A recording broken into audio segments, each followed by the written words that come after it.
Midnight music.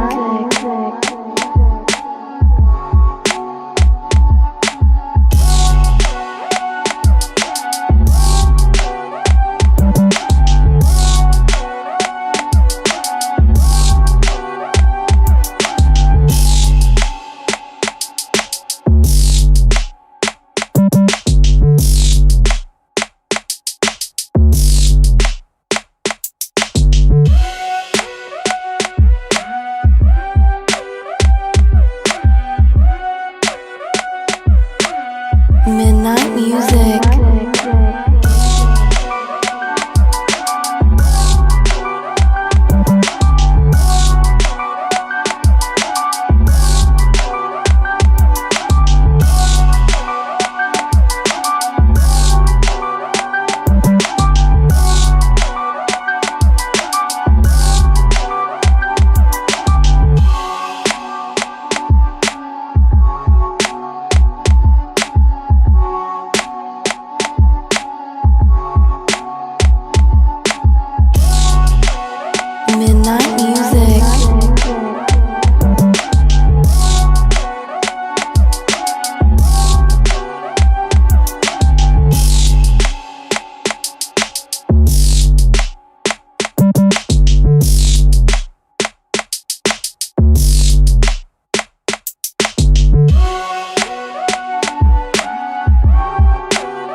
Midnight music.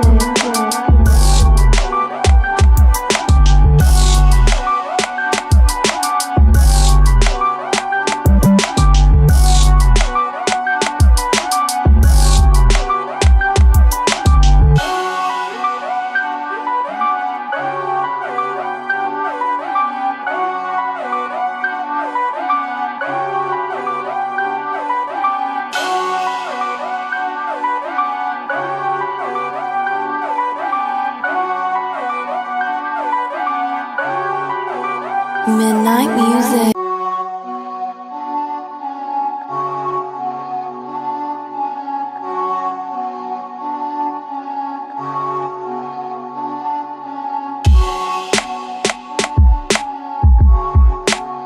Midnight music.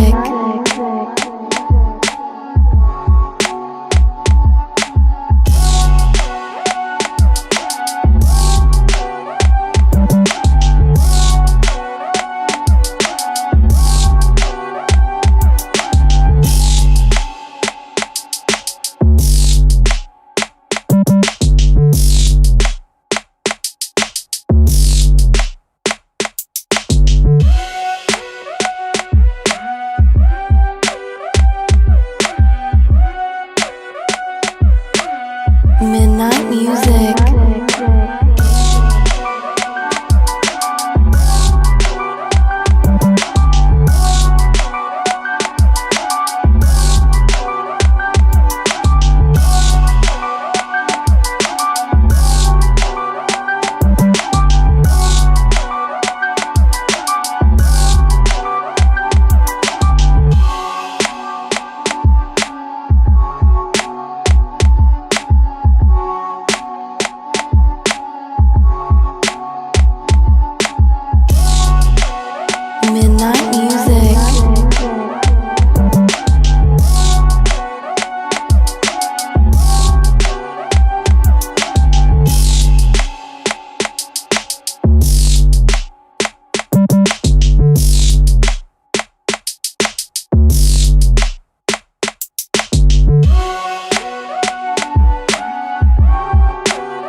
Alexis, you're gonna have to tell us who is Ass So What?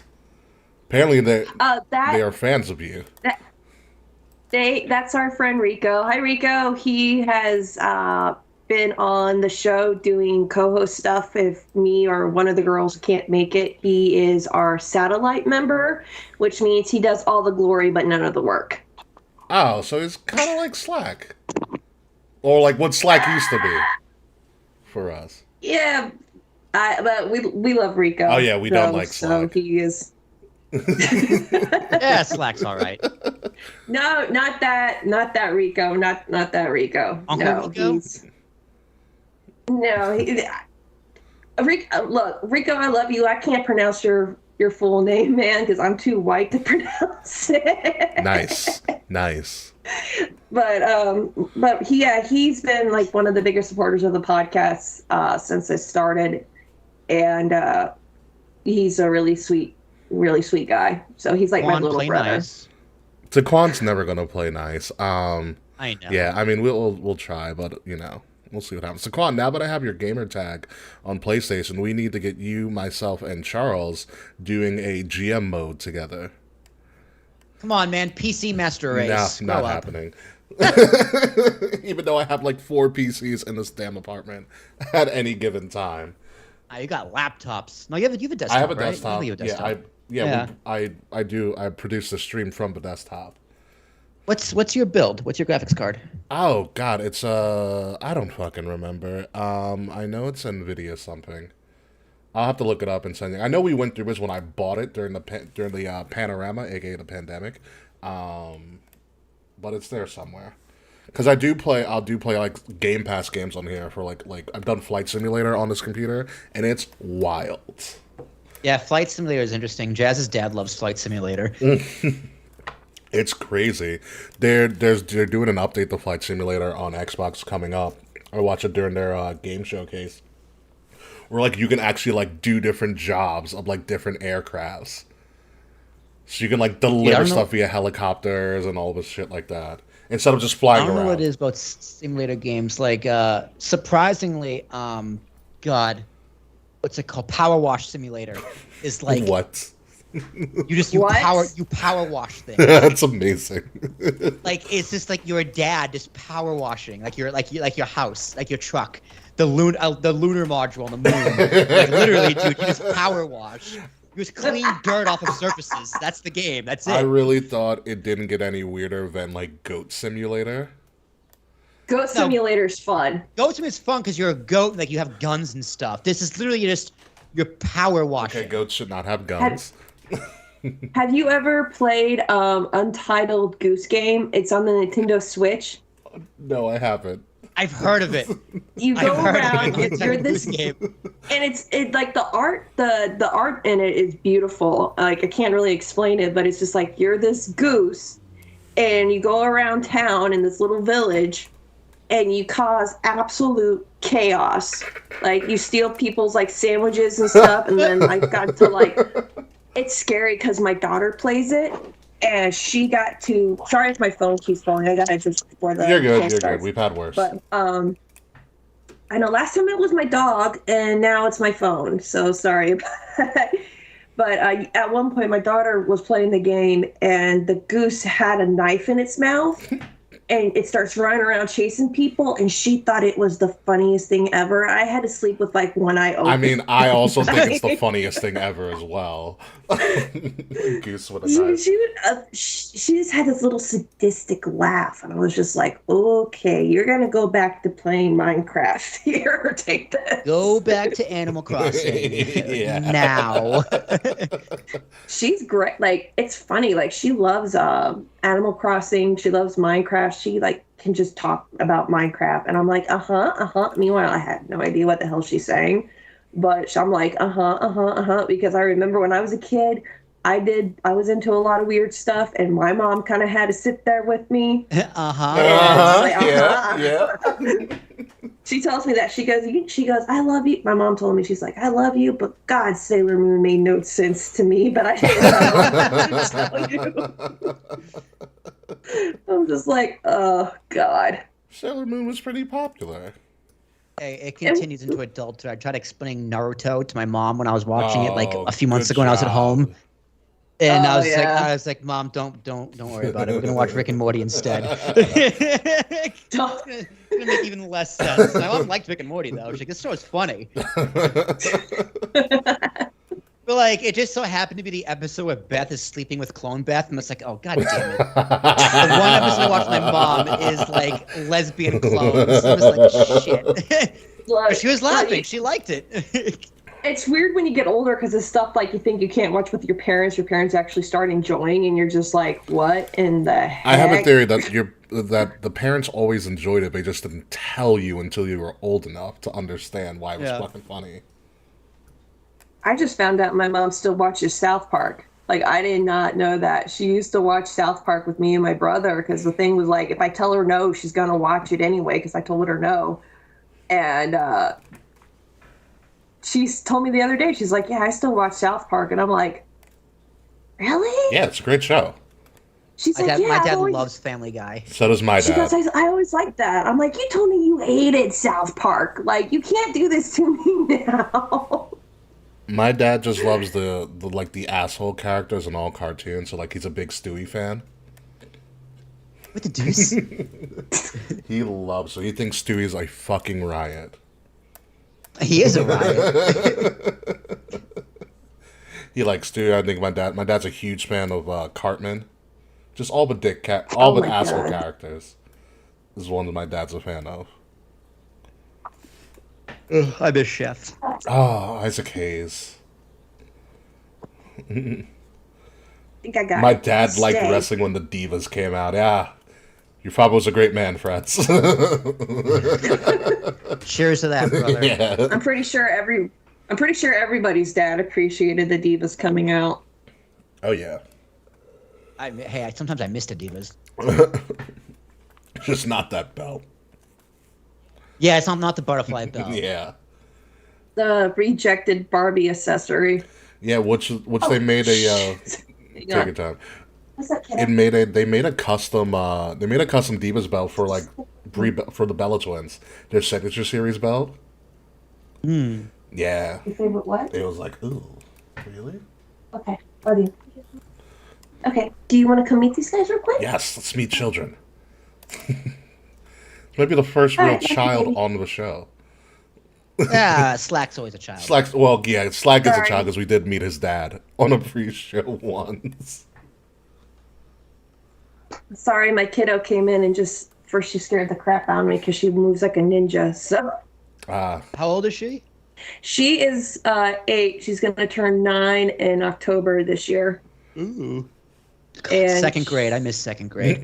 she's going into third grade, man. And I miss grade, recess, oh dude. God, like I found a picture of her like when she was 4. And I cried a little bit because she's growing up, but it's like so cool to watch her become her own little person. And like, she's smart as hell. I know everyone says this about their kid, but my kid is smart as hell. Like, she's sharp. Whew, she's too smart for her own good. Like, she's literally going to rule the world or destroy it one day. When did she get her own phone? Ooh, it's a good question. She actually already has one. It's for emergencies. Okay. The child restriction phones? We have it on child restriction settings. Perfect. Like, she can't go on regular YouTube. So she definitely can't see me doing this unless, I watch it. She watches with me afterwards. The only reason she has a phone before people start saying some stuff is that she was on the phone with her friend and she had my phone. And one of the rules was don't go through my phone. I don't have anything gross or nasty like in there, but again, I do have some stuff that I don't want her to see. And so she's like, oh yeah, I sent some pictures to my friend on your phone. So, I'm sitting there looking at this and it's like 2 8-year-olds talking to each other is the most chaotic thing like in the world, man. I wish I could just sit in on that messaging conversation via phone with 2 8-year-olds.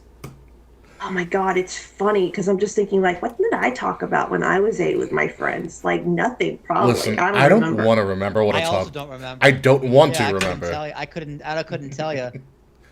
So I found this picture and it was a meme of Kirby and he's holding a sign. And the sign says, "Crush me between your thighs." And I start freaking out because her friend is using her mom's phone. And I'm like, oh, shh. I mean, it's funny. It's funny now, but like back, I was absolutely mortified. So I had to like call the friend's mom, and I'm like, well, first I got onto her because I'm like, I told you not to go through my phone, and she's like, well, it's Kirby, and we both like Kirby. I'm like, did you read simple what was on the simple sign? logic of an 8-year-old. That makes sense to me now. Yeah, and I'm just like, oh my God, The child. awareness hasn't fully And developed yet. I wasn't direct. It wasn't about anybody. It was just a funny meme that I saw because I'm meme trash. I'm a meme collector, I don't blame you. Yeah. and I don't blame you at all for that. I thought it was funny, but then I saw it, and then I called the mom, and I'm like, I am so sorry. Like I told her not to go through my phone. I mean, it's like I don't have anything gross or nasty on my phone, but I do have like adult conversations with my friends. Yeah, As of you course. should. You're an adult. Yeah. You're an adult. And yeah, and She's she's our like, Discord channel. yeah, she's like, I'm fine, it's cool, but I was like, I was mortified, and then like, so me and my husband talked, and it's like, yeah, she needs her own phone because she got in trouble for it because I told her not to go through it. And she's like, I didn't go through your phone. I'm like, how did this come up then? Listen, better to be proactive than anything else. So Hey, you know what? My mom told me, she's like, you guys are going to have to deal with parenting with a whole new thing because she Yeah. goes, I don't know a thing about technology. I don't know anything about this. And it's weird, man, because I have like even kids YouTube found some weird stuff on there, and I'm just like, this cannot be for kids. Sometimes it's even worse, which is why YouTube made it part of their policy where you have to you have to say like this is made kids for are kids. are not made for kids. Yeah. Yeah, so like for Yeah. us, when we upload our channel, like up videos to our channel, we have to make sure we say no. Yeah, no, Because yeah. well, one, there's a difference between kid-friendly content and content made for kids. So if Ricky and I didn't say fuck all the time, Which we do. we would still say no because while it's kid-friendly, it's not content directed for children. Correct. Exactly. And like YouTube Kids would scare me because it's like, well, where's the pedophile gonna go? They're gonna go to YouTube Kids. That's the thing that scares me because I see so many of these videos, and then she's calling me real quick, but I just want to say this. and We're gonna then get I'll- started soon, that's anyways. scary. I have watched so many videos of like, and if anyone's like a parental figure or like you look after small kids and they watch Minecraft YouTubers, I've been watching videos left and right of like YouTubers who play Minecraft getting busted for being like pedophiles and asking for like CP and all this stuff. And I'm just like, she's never going on regular YouTube until she's 18 at this point. No. Yeah.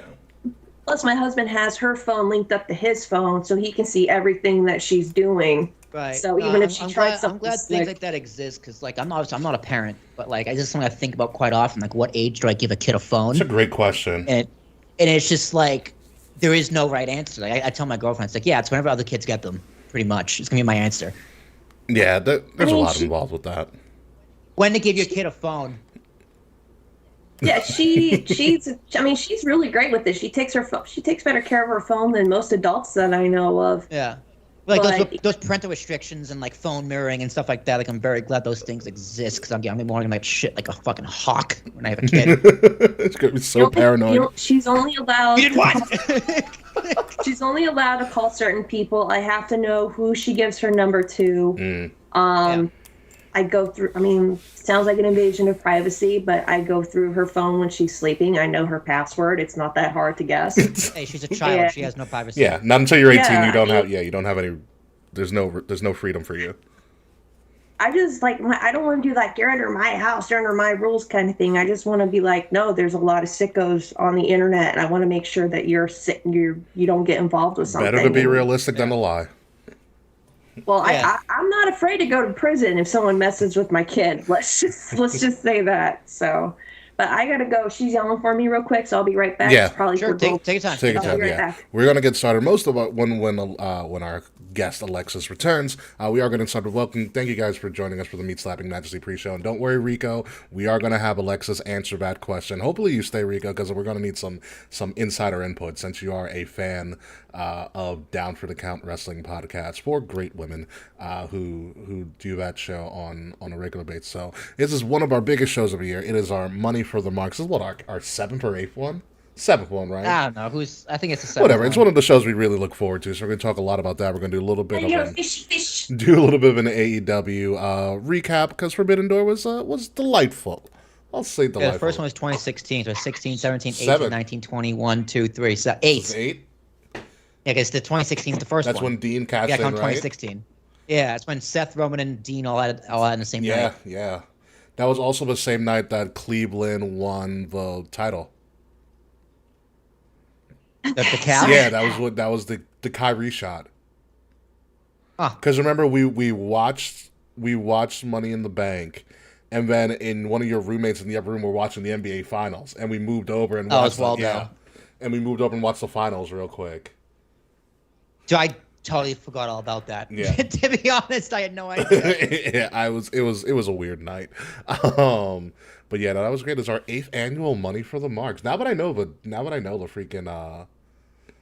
freaking number, we can actually, when we get some Money for the Marks 10, we'll make it like a big deal. Yeah. This is your anniversary show, too. It is my anniversary show because my first ever podcast was on Juneteenth. That's when Money for the Marks, the first one, was.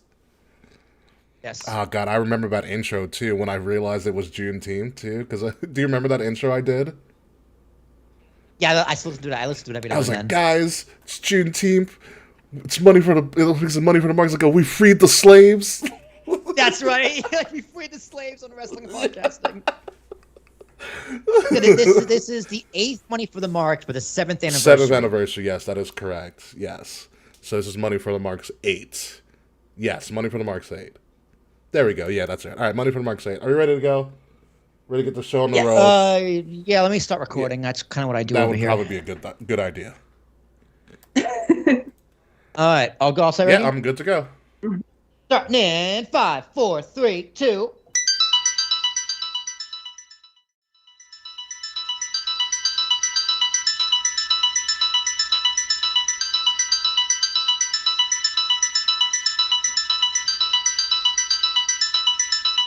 Midnight Music. Coming up this week on Kings of the Rings podcast, ladies and gentlemen, it is the most wonderful time of the year and one of our biggest shows of the year, our Money in the Bank preview show, featuring one of our very, very dear friends and special guests from the Down for the Count Women's Wrestling podcast. Alexis is here to join us, and not only are we going to be talking about Money in the Bank, we're also going to be talking about a door that was forbidden in Canada, but forbidden no more, with a pretty epic AEW and New Japan Pro Wrestling pay-per-view, and we don't say that often, but sit back, relax, and make sure Donald Trump doesn't go on Fox News again. Ladies and gentlemen, it is Kings of the Rings podcast, episode 345, Money for the Marks 2023, our 8th one ever, 7th annual Money for the 7th anniversary of Money for the Marks, exclusively on Wrestle Addict Radio, and it starts right now. I don't think I've ever... Just this audio tapes can go on Fox. Yeah, I've never seen a worse criminal.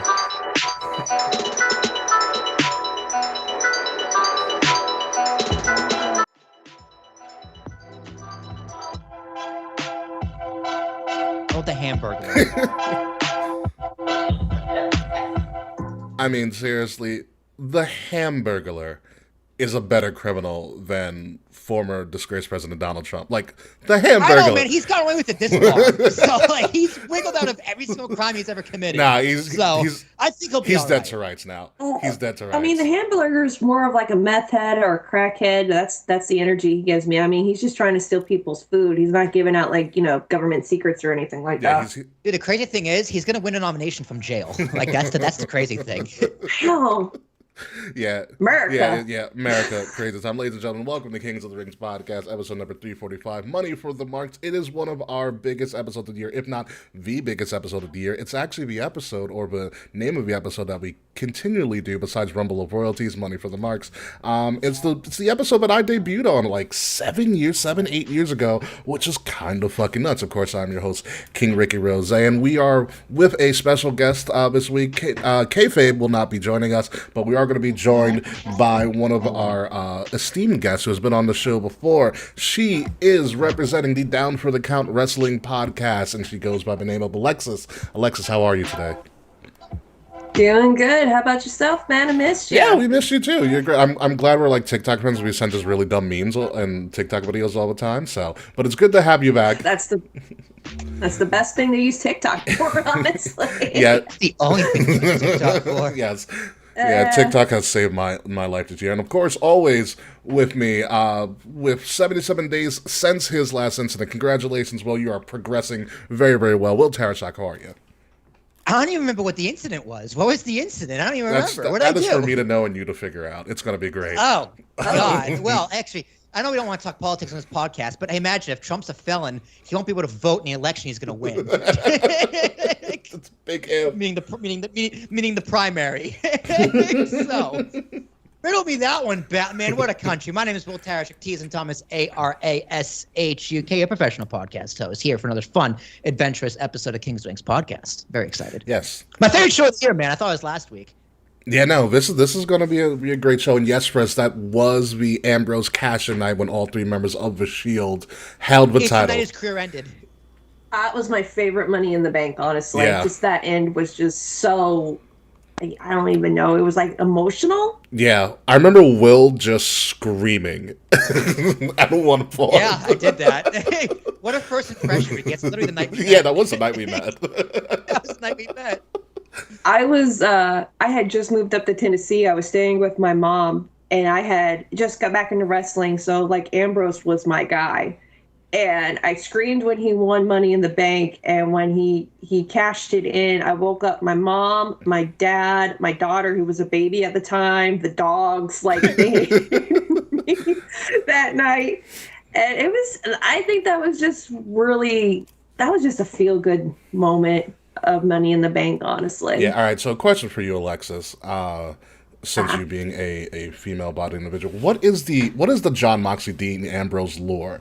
Because we've had many of women on this show, and a lot of them are huge Mox fans, or in some aspect very attracted to him. What is it? Honestly, for me, is that he has a great sense of humor. Like, if you can make me laugh, I'm pretty much yours. Like, he's cute. He's a grown ass man who has dimples when he smiles. Whenever that happens. Well, but now not in AEW because he's going through his emo phase again. But like when he was in WWE and he smiled, he has like dimples, and he's just making sure my child don't hear me. He's got a nice ass. Like he's got the perfect proportion waist, and then like he's all ass, or he used to be, because now he's getting kind of husband. Yeah. It's just I just liked him because like the way his character was, and then when I found out that's like how he is, it's just like that's what kind of attracted me to him, because like what you see is what you're getting. Yeah. And I also just he's funny, and it's so weird seeing him with like pictures of his daughter. Because I'm just like the first person who breaks that little girl's heart's gonna get like stomped. Like, so bad. And I'm like, I'm gonna pray for you. That's like Triple H's when his daughters go through their first heartbreak. I'm just like, I don't want to hear like Lemmy blasting in my front lawn at like 3 a.m. in the morning. Triple H outside with his freaking leather jacket and jeans. Yeah, he's got the sledgehammer. He doesn't do much for me now in AEW, but like before, like he started having the complications in AEW, like when he went to rehab, which I'm really proud of him for going for. And he was just really cute, but now it's just like And then he became a dad, and I'm like, hello, DILF. But now it's just kind of like he's like that guy. If you go to like a punk hardcore show, he's always like the guy that's there for some reason. I don't know. It's hard to I know explain exactly now, what you mean. but I'm going next Okay. week. I'll let you know if See, he's it must there. be. It's got to be the Cool, tortured. thank you. It's got to be the tortured soul allure. ugh, it's like I don't like wrestlers who are pushing their 40s, like Finn Balor's doing like right now, saying, "I gave my youth. They took my youth." Like, dude, what are you talking about? You're 40. Like, stop. I wish I'd look like Finn that- Balor that- when I turned 40. Like, Jesus Christ. Really? I wish I could just look like Trish Stratus or Lita, because I'm about 2 years away from 40. Yeah. That would Trish, be great. But amazing. Thank you, Trish, if we didn't say it already. You're welcome, Rick. Thank you. Well, so let's get this party going. We are going to talk about Money in the Bank and all this other fun stuff. But first, we got to do a little bit of a recap of AEW New Japan Pro Wrestling Forbidden Door. And I must say, Mr. Tarashuk, I was sports entertained. I was impressed. I thought it was a great show, great crowd, great presentation. Love the set. That is also match- the collision set. Interesting. Yeah. Match placement was pretty solid. I like how CM Punk was second because fuck him. Booed him out the fucking building. Very interesting. He played it up very well. I am so ready for heel CM Punk or tweener CM Punk or just CM Punk in general. His match also went pretty long, so he's got the gas in the tank. He played it really well, and yeah, I thought the show was excellent. I thought it was probably one of the best shows they've ever done. I haven't seen an AEW show since the last time CM Punk was on pay-per-view, and this one was way better than that one. Not so many gimmicks, only one bleeding guy or one bleeding match, I should say. Yeah. And I was thoroughly impressed. It made me want to watch AEW again, to be honest. Alexis, well, did you get to watch Forbidden Door at all? I did not get to watch Forbidden Door. I was actually up in Ohio. I was at the Punk and Drublic Festival going on with NoFX putting on their last shows. But I did what? yeah, me and my That's way husband, better, dude. we went up there, and my husband's a huge NoFX fan. Like, he looks like Fat Mike, and I have always loved Fat Mike, so it kind of goes hand in hand, too. So there you go. But I did see the reaction that Punk got out of the audience. And I'm just kind of like, well, this is what you guys wanted, right? You wanted him back. So what are you doing? If you guys want to hear about, gonna do a quick cross promotion. If you guys want to hear our feelings about CM Punk, go check out the show, because I don't want to bog down this show. Go check out Down for the Count, because we are pretty open about our feelings about Phil Brooks. I did like the fact that he made a joke. He's like, I'm gonna keep trying. I won't give up. Just like your Toronto Maple Leafs. And I was like, oh, damn, we had right for the jugular. Yeah, listen, heels are going to heal. We did have our own Maple Leaf in the crowd. Mr. Frets from Fretzelmania Podcast was there for his first pay-per-view ever. So, congratulations, Mr. Frets. Hell yeah, Frets. I really hope you enjoyed yourself and you made it out alive and not drunk, which seems like you did since you're here. You appreciated the Leaf show. Good. A hockey fan with a sense of humor. Thank God. Yeah, Frets, what was it like meeting Slack? Put that in the chat. I want to know what he smells like. They're very few and far in between, because hockey fans, I'm telling you, they get passionate, man. Like, holy. Yeah, they're psychotic. I'm aware. I'm an Islander They're fan. psychotic. You pre-drank? Oh, you mean pre-game, but I got you. My husband's a Penguins fan. I know how crazy they can get. Really? But, oh my God. Penguins Yeah, fan? I'm married into a Pittsburgh family. I'm married into a Pittsburgh family. See? Yuck. God damn it! It's you know what it is. It's the Crosby thing with the Penguins. He's such a sweet guy, he can though. kiss my ass, fuck Like, him. well, okay. I don't care about I was really hoping, and then we could talk wrestling, but I was really hoping the Kraken, that's my new team. But like, I was really hoping they got so far, but I'm like, this could be the year we have cryptid Stanley Cup with the Devils, which are my boys too, versus the Kraken. Devils are better. I get that. And then, like, I wanted them to play with each other, and then I was like, I still want them to win, but like for a second-year team, Kraken got further than anybody was expecting, especially after being like one of the worst ranked teams last season. Listen, Sorry, I could talk about hockey it's okay. forever. The NHL knows expansion because they just load up their expansion teams and they go to the playoffs like immediately. It's kind of nuts. By the way, speaking of which, because Vegas won the freaking Stanley Cup this year, but real quick, you know what it is about Sidney Crosby for me? He's got that Tom Brady stench. Oh, come on. He's not He that does. He bad. does. He has the He's Tom not that Brady stench. bad. Does he also kiss his son on the lips? Probably. Him.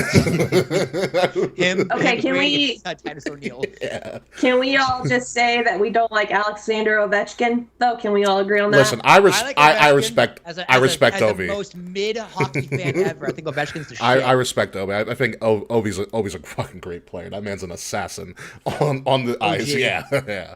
I can't stand Crosby. I can't stand Crosby with a burning passion. Go Islanders. Anywho, Forbidden Door.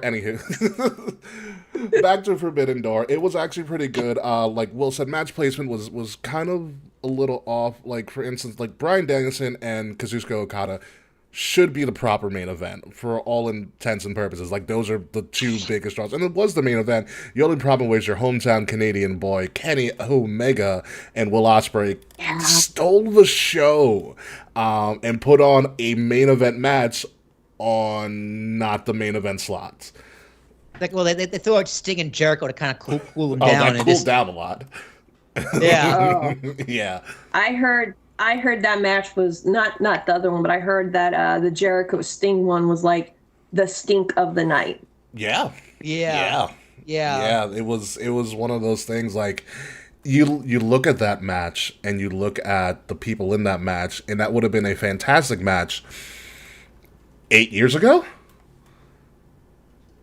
10 years ago? No, because I've seen that match when WCW was still up and running. Yeah, it just didn't flow at all. It would have been a great Impact match. Yes, there it is. Like there it TNA is. 2009, that would have been the match. Yeah. Yeah.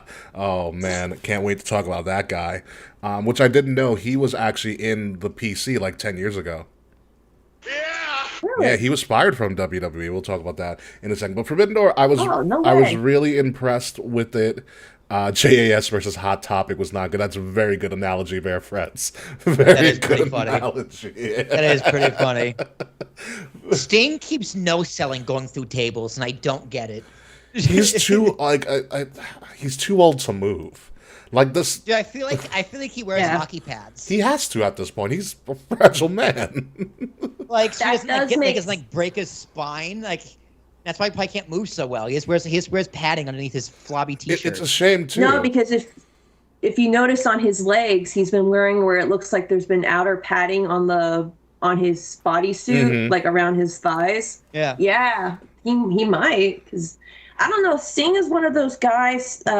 Tiff called him highly. 63 years Yeah. old. He's like highly favorable, highly blessed. Is what she says, because like he's a non-problematic fave. Because when's the True. last time you heard Sting acting up? Never. And he shows up. I wish he wouldn't wrestle, because that's like watching my dad wrestle. And I'm just like, and my dad's 70 something years old. And Yeah. I'm just like, okay, you know what, dude? It's, I mean, you're in way better shape and most of your constituents, and you can walk. So that's a plus for you. Way to go. But let's hang up the face paint, Stinger. Yeah, just come give on. us Steve. I'm cool with Steve. Steve's cool. I've met Steve at an Access. Steve's awesome. We don't need Sting anymore. Yeah, Sting is the man. Yeah. I do love Sting. I love Sting too. But let's get to the main event of the night, which was Okada versus Danielson, which was a very technical match, like pure technical wrestling match. Very, very good. I mean, Okada always delivers, but it was weird to see Kazuchika Okada tap out to Bryan Danielson. Yeah, but he fucked up Danielson's arm big time, though. He broke his that arm. break was nuts. Yeah, that's gonna happen. I mean, it's a clean break, so you know that's a good thing. But still, it's just like the dude broke his forearm and he still wrestled like 10 extra minutes. Like, I love Daniel Bryan, but I'm just like, dude, you are not the young spring chicken that you used to be.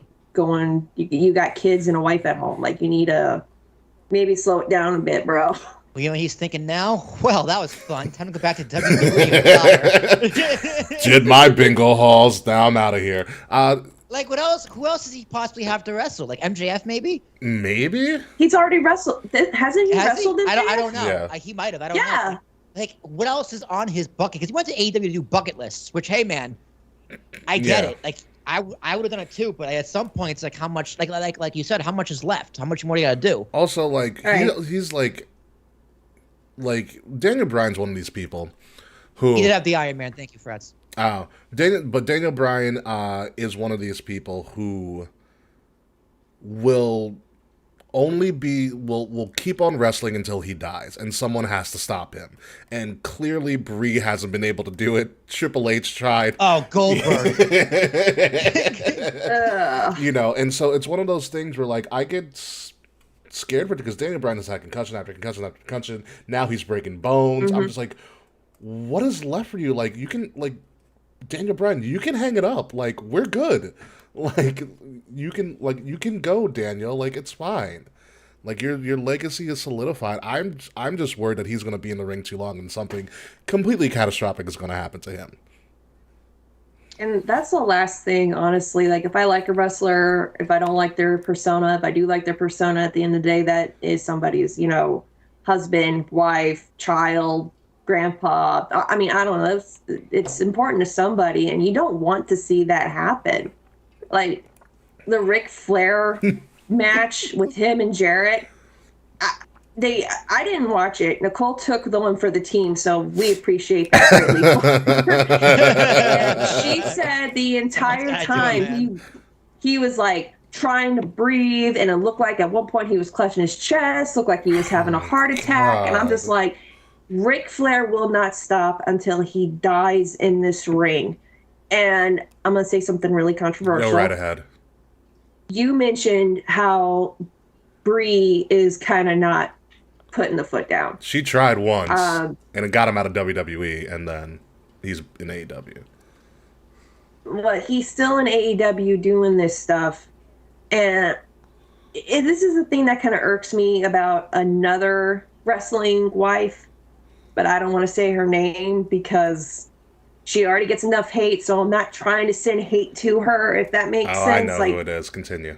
Yeah. I'm trying to figure it out. Please give me I another figured hint. it out. She served in the military. Her name's... No, it's not Oh, her. never mind. She's married to one of the guys in the Blackpool Combat Club. Oh, gotcha. Continue. Yeah. She, I'm really not trying to paint her out to be like a bad person because she already gets enough shit. She's not one of my favorite people, but, I am going to defend her, though. She lets her husband, who is the same age my husband is right now, and she still let him go out there, do these stupid hardcore matches, these stupid stipulation matches where he's getting busted open every week. And it's just like, why are you not stopping him from doing this? Like, putting the foot down, say, you need to stop doing this dumb shit. You're pushing 40. You can't keep busting your head open. You can't keep getting hit in the back with, barbed wire bats or something like that. Because God bless Mick Foley. I forget that Mick Foley's only 10 years older than maybe 10, 15 years older than me. But he looks like he could be my grandpa. Yeah, he can. That scares me. And he tells people... Foley's lucky to be alive. Foley is 58 years old. Just turned 58 in June. So he's only 20 years older than me. He looks like he's in his 70s, and that's no shame to Mick. But And he only has one ear. Yeah. Yeah. And I was watching that thing with him and Taker, rewatching Hell in a Cell, that was and so Taker's much like, fun. he goes, It was. he's like, I'm looking over the ring, the cage. I'm going, come on, Mick, tell me you're breathing. Show me you're breathing. Like, what are you doing? It's just like, my husband used to do stupid stuff when we were dating, and it got to the point where I just didn't want to put up with it anymore. And I told him, I said, you have to make a choice. Either you keep acting like this or I'm gone. Ooh. And because I'm not putting up with the dumb stuff. And I just wish it's like someone's like, well, he just probably doesn't listen to her. Well, that's an issue that they're going to have to deal with because there's a miscommunication somewhere. If you're with somebody, if you're married to somebody, or you're in a relationship with somebody for a long period of time, there needs to be an open line of communication. And if I'm telling someone no and they still go off and do something, I'll be like, you didn't listen to a damn thing that I said, did you? Yeah. And it's just like, put your foot down, wrestling wives, because a lot of the husbands are getting older. They can't keep doing this stuff for much longer. Yeah, no. Don't listen. And I hear you. Like I totally hear you. And we don't know what happens behind closed doors. Like it wouldn't surprise me if Brie does have those conversations. She pretty much hinted to it on Twitter. Right. But realistically, right? It's like say Brie put a foot down. Brian's choosing wrestling. I'm sorry, he's gonna choose wrestling. Yes, he is. And I think most wrestlers would. And it's just like, well, now it comes to a situation where, do you want to lose your family being a single mom, or just let your husband do crazy shit until he learns? And like realistically, as a wife, realistically, what can you actually do? Because at the end of the day, he's a man. He's going to make his own decisions. Again, I'm not married. So like, I understand wanting to put your foot down and having that communication. And I hope they do for both of their sakes, because he does have responsibilities. I do agree with you. He should not be going through these death matches. And Daniel Bryan should not be breaking his fucking arm for a wrestling match. But realistically, really, you put your foot down, like, what can you actually do? You can't hop in their skin and control their brain. Not Chad. True. And I would never be like, you need to pick between family and wrestling, but I would kind of add in there, do you want to, and this is just a big one for me because we see so many wrestlers being broken by the time they're 40. Yeah. They die in their 60s. Yeah. Piper, Dusty. It's crazy. I would just kind of be like, do you want your family? Do you want to be here for your kids? Or do you want to be in a wheelchair with someone wiping your ass and changing diapers? Because you had to. Because she's going to be the one wiping it. Not me, man. Nope. Would not be me. I wouldn't leave your ass, but I hire somebody for you. Like, I told my husband, I'm like, if you ever become in massive, like, some way where you can't, wipe your own ass, I have too much respect for you to do that. I'm going to hire somebody to do it. Because as a wife, I love you. We have done some weird shit, but that's where for another podcast. Ricky, this should be a good "Am I the asshole?" I left my husband. He didn't stop doing death matches. I mean, that's just the thing, and it's like a lot of these guys are having kids later on in life, which is great. You want to get all that crazy stuff out on the road before you have a kid and settle down, but. What if something goes wrong in like a match or a death match, God forbid, and you get crippled and you can't play with your kid, you can't pick up your kid. The thing that would kill me as a parent is not being able to be there for my kid, like at plays or anything school related or anything like that. But I don't know. It's just me being an old parent person. So no, I mean all your concerns are valid. I think it's a concern about not only does the wrestlers' wives have, but a lot of fans of them have too as well, because you want to be able to see them and talk to them. You want them to live a pretty long life. I personally want to see Daniel Bryan live long enough to have his daughter face one of the Miz's children in a wrestling match. Oh, that's all I want. To be honest. Yeah. It's like the Hearts and the Flairs. You have the Danielsons and the Miz's, I guess, the Mizanins. Yeah, the Danielsons and the Mizanins. That's the new big wrestling rivalry families right there, because that has to be it. Especially if Daniel Bryan goes back to WWE and Miz is the one to retire him, which is the way it should be. But we'll see what happens with that. God, I just think it's funny that Roman had 2 twin boys, and Seth and Becky had a girl, and then Renee and Mox had a girl. And I'm just thinking, like, what if the 2 of Roman's boys got with them? And it's like the old little mini. The Samoan dynasty continues. I didn't know Roman had twins. Yeah, Roman has like 4 kids, he actually has. Did he call them Jimmy and Jay? No. Get this. Genetics are weird. He has 2 sets of twin boys. Wow. Oh, wow. That's why he's been champion for so long, because his wife is like calling WWE and is like, keep making him champ, because I cannot have any more of these Samoan babies. He needs to pay for those boys too. Like, he needs the money. That makes all the sense in the world now. There's a picture of him like flexing, and I'm looking at his arms, because Roman's a big guy. His arms are so big. He was able to put like each one of his like sons, like they're tiny, on his arms and flex like this. I'm like, Jesus.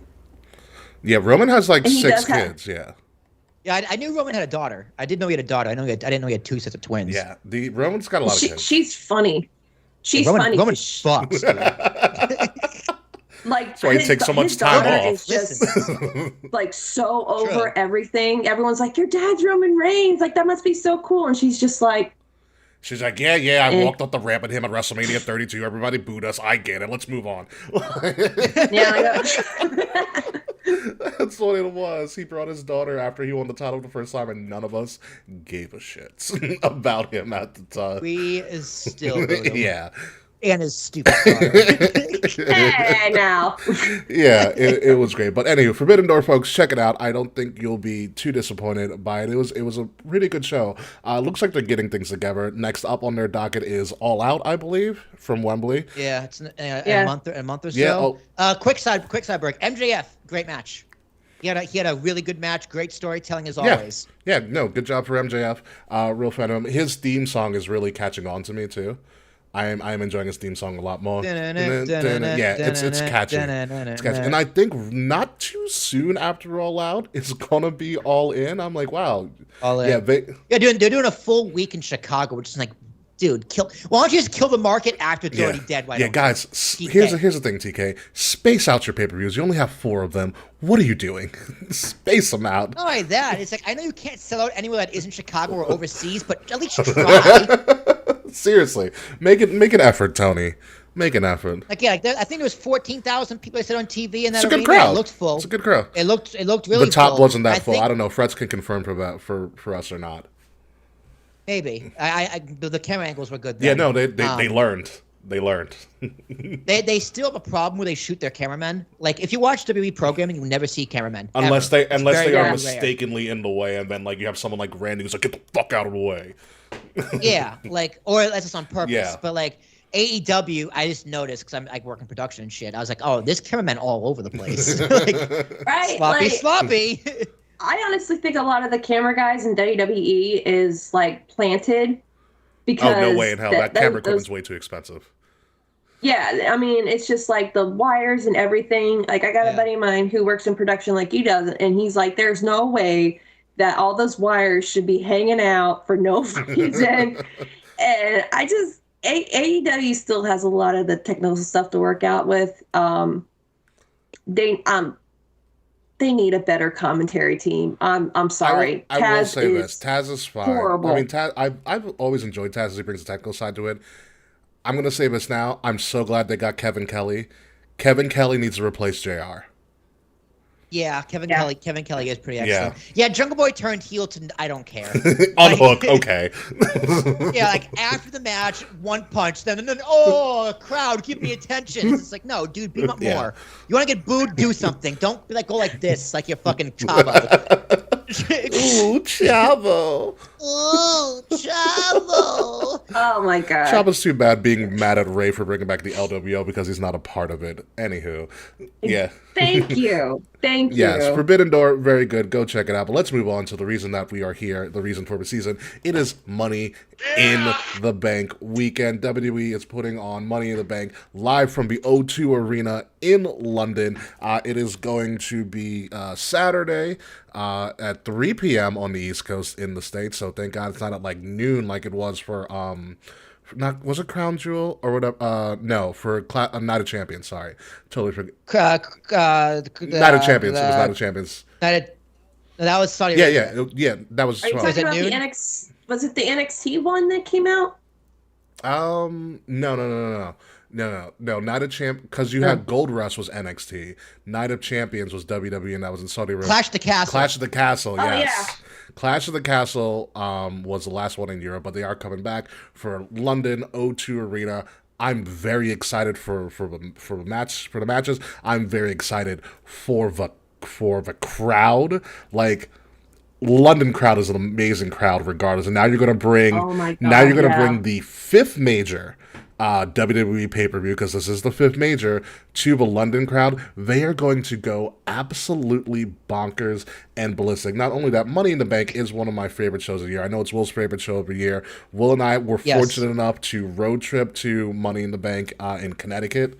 That one year where Bailey won and cashed in, and Brock Lesnar ruined everybody's hearts, especially the people in the front row, after knocking over that ladder, and then Mustafa's big push. Yeah, that match, which is fun. So, if Jermaine goes, I'd definitely like to hear from Jermaine, because Jermaine is our friend overseas for that. So let's talk about Money in the Bank a little bit, about things going on around Money in the Bank. Like, for instance, of course, WWE is going to have an exclusive Money in the Bank superstore, largest selection of Money in the Bank merchandise. It's going to be open. Yeah, right. I'm not. Son of a That's so bitch. cool. I'm not gonna lie. I really like that white Money in the Bank London, England shirt. Like a lot. That is pretty cool. Yeah. And I might go on the shop to buy, but it's going to be open starting this Thursday at noon to 8. They got the old belt too, the Winged Eagle. That's probably like the double plated Winged Eagle one too. So yeah, it's going to be open starting Thursday at noon. It's going to be running all the way through the weekend, including it's going to be open after the event the next day, Sunday, from 10 to 2. So if you are fortunate enough to be in London for that event, they also seem like they have the Union Jack on an exclusive Money in the Bank briefcase, which I have one right behind me as well. So do go check it out.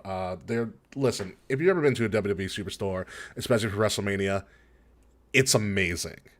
It's fucking super. Yeah, it is amazing. I spend. There's too much money. Alexis, have you ever been to like a WWE like Superstore for like a big event? When I went to WrestleMania for Ric Flair's last match. Oh, you were at 24? That's kind of when, wow. Yeah. That's when they started playing with the idea of like opening the stores up and everything. But I would love to go back now for one, because I'm noticing they're bringing like stuff from like the WWE archives. Yes. And just to see that stuff like up close, because I'm a huge wrestling like history nerd. I love learning about like anything possible about old school wrestling. And they have. I just want to see Andre the Giant's boots. Like that's all I. They're like, there. They're there. I They're fucking awesome. They also have a formerly known as Access. Yeah, formerly Access. Yeah, they also had. I think when we were in New York, tank. the DX tank was there. Oh man. See, I try to steal that thing so fast. I don't even know how to drive a tank. I would just I'd be like, this is mine now. Flair's They had a lot of cool. They had a lot of cool stuff. They like Undertaker's Trish's WrestleMania man. outfits. The like the Canadian special outfit that she wore once. When it was Taker's at Dallas a couple of years ago, he had his own special exhibit. So you got to have like he had his own exhibit in the back. It was like behind like curtains, and it was like they had the graveyard stuff as theme music was going. They had the stone chair that he used to sit in for promos? That stone chair was there. They had the elimination chamber. Yes, I remember that. Dude, yeah. They have a piece. My favorite Money in the Bank was Money in the Bank 2020 because you could tell they had to think fast on their feet. Oh, that's the piece in Connecticut. The Connecticut one, yeah. Yeah, and that when they went into the one boardroom and they have like Dana Brooke moment. the original Hell in a Cell cages just hanging up. I'd be like, I would never be able to work for WWE because they would catch me like trying to take this stuff home because they don't throw anything away. They have a like, giant warehouse of shit. And I want them they to just open turned a props. museum. They just turned props into a museum. Yeah, pretty much. They need to. Like, I would definitely go, and you can have like monthly different things, like the history of ECW and stuff like that. I just want to see the Undertaker's casket. I have seen like pretty much all of them when they were on display during his Hall of Fame year, which they had Mick Foley's ear. They've had my husband would probably try to steal. They've had some crazy stuff, and even in the Undertaker exhibit, I'll mention that as well. They had all of his like classic WrestleMania gear, and so I was in there, and the person who was running it is like, "Yeah, you can touch it." I was like, "What?" He was like, "Yeah, go ahead." I was like, "All right." You can touch. Yeah, so it? I did. Undertaker's gear is crazy. Okay, I'm fangirling. Just give me a second. Undertaker's Oh my gear god. is absolutely nuts. That whole exhibit was well worth the money that we paid for it to go in. Did they have like a cast of Andre's hands? There was, compare how yes. big That it was on an Access. Yeah, they had a Oh, cast of that's Andre's cool. They've hands. had a lot of good stuff at their Superstore / Access. It's mostly a Superstore now. Put it in general, folks. A WWE Superstore is WWE Shop, or the store formerly known as WWEshop.com, in real life. Anything you can think of is probably there and then some. We're talking figurines, video games, shirts, a whole section of all the belts that they've ever done, signature series and all, are all in like pretty much smack dab in the middle. So first thing you walk in, you see all the belts. Like 18 checkout lines. Yeah, it's like they're ready. They're ready. They are absolutely ready. Also, if you're not going to be in London, which probably most of you are not, but you are going to be over on the East Coast, specifically in Brooklyn, based on the email I got today from WWE, since I'm on their mailing list, WWE is also holding an official Money in the Bank watch party in Brooklyn at the Dave & Buster's in the Atlantic Terminal Mall, right next to Barclays Center. It is going to be featuring a guest appearance by the Gargano family. Johnny and Candace will be there to host the event. It's going to be first come, first serve. You can register online for it as well at the Dave & Buster's website, or whatever company that's running it through Dave & Buster's. And also, they are going to be doing some giveaways. One of those giveaways is going to be a full Money in the Bank briefcase full of WWE merchandise. It gets even better, as well as they are going to be giving away tickets to next year's WrestleMania in Philadelphia. So if you're in the Brooklyn area, I think they're going to start doing check-ins around 2 o'clock, an hour before Money in the Bank. So I am considering going to Brooklyn. I know my friend Sir Charles is like, so you're going, right? And I was like, oh, you just want me to go to win WrestleMania tickets so you don't have to pay anything. He's like, absolutely. Yep. Damn, man. Yeah. I don't ever do anything good like that where I live. So here's the thing. Damn. I want to go get tickets so I can sell them and get cheaper tickets. I was thinking the same thing, actually. To be Because they're probably gonna be So like not why- great seats. So sell them at a premium and then use that to buy floor seats. Duh.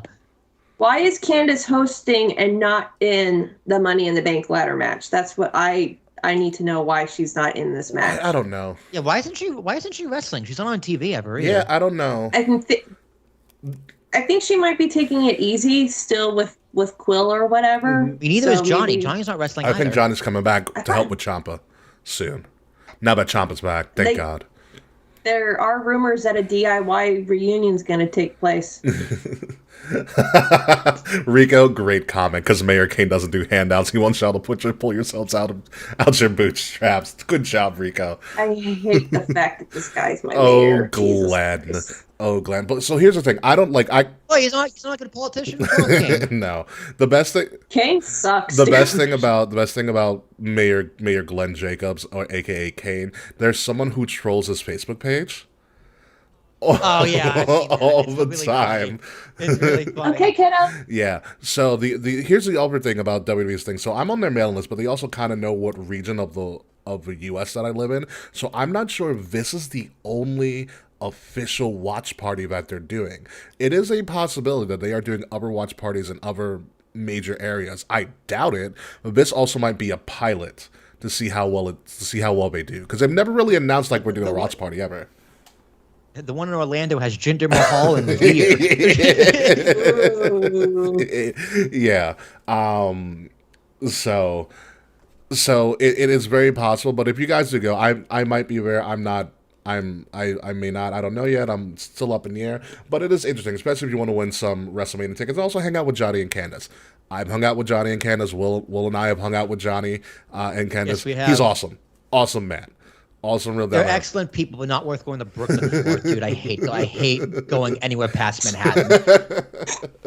Well, to me, it's more of a direct shot. And also, by the way, folks, the meetup is free. You just have to register in advance. Oh, wow. Yeah, it's completely Yeah. free. Because you're going to spend a crap ton of money at Dave & Buster's anyway. Yeah, I'm going to Queens on Sunday though, so I'm definitely not going to Brooklyn Oh, on yeah, Saturday. that's a lot of borough traveling for you. You don't want to do that. Too much traveling, dude. Anyway, but let's get into the actual main card of Money in the Bank. Of course, we're going to start with the Money in the Bank ladder match, which now includes Logan Paul. We have Damian Priest, the man formerly known as Pete Dunne, now known as Butch, which I do predict we are getting Pete Dunne on Saturday. I have a strong feeling that he's going to be rebranded as Pete Dunne again. Santos Escobar, Shinsuke Nakamura, Ricochet, and in my opinion, the favorite to win this match, L.A. Knight, because. I can't do sign language. I don't know what I was doing. Fun fact about LA Knight, which I think I mentioned earlier. LA Knight used to be a part of a PC 10 years ago, and he references on, I think, Chris Van Vliet's podcast. He was fired from WWE, and he was told it wasn't because of a skill issue. Apparently, he had a shit attitude. Couldn't tell by his character.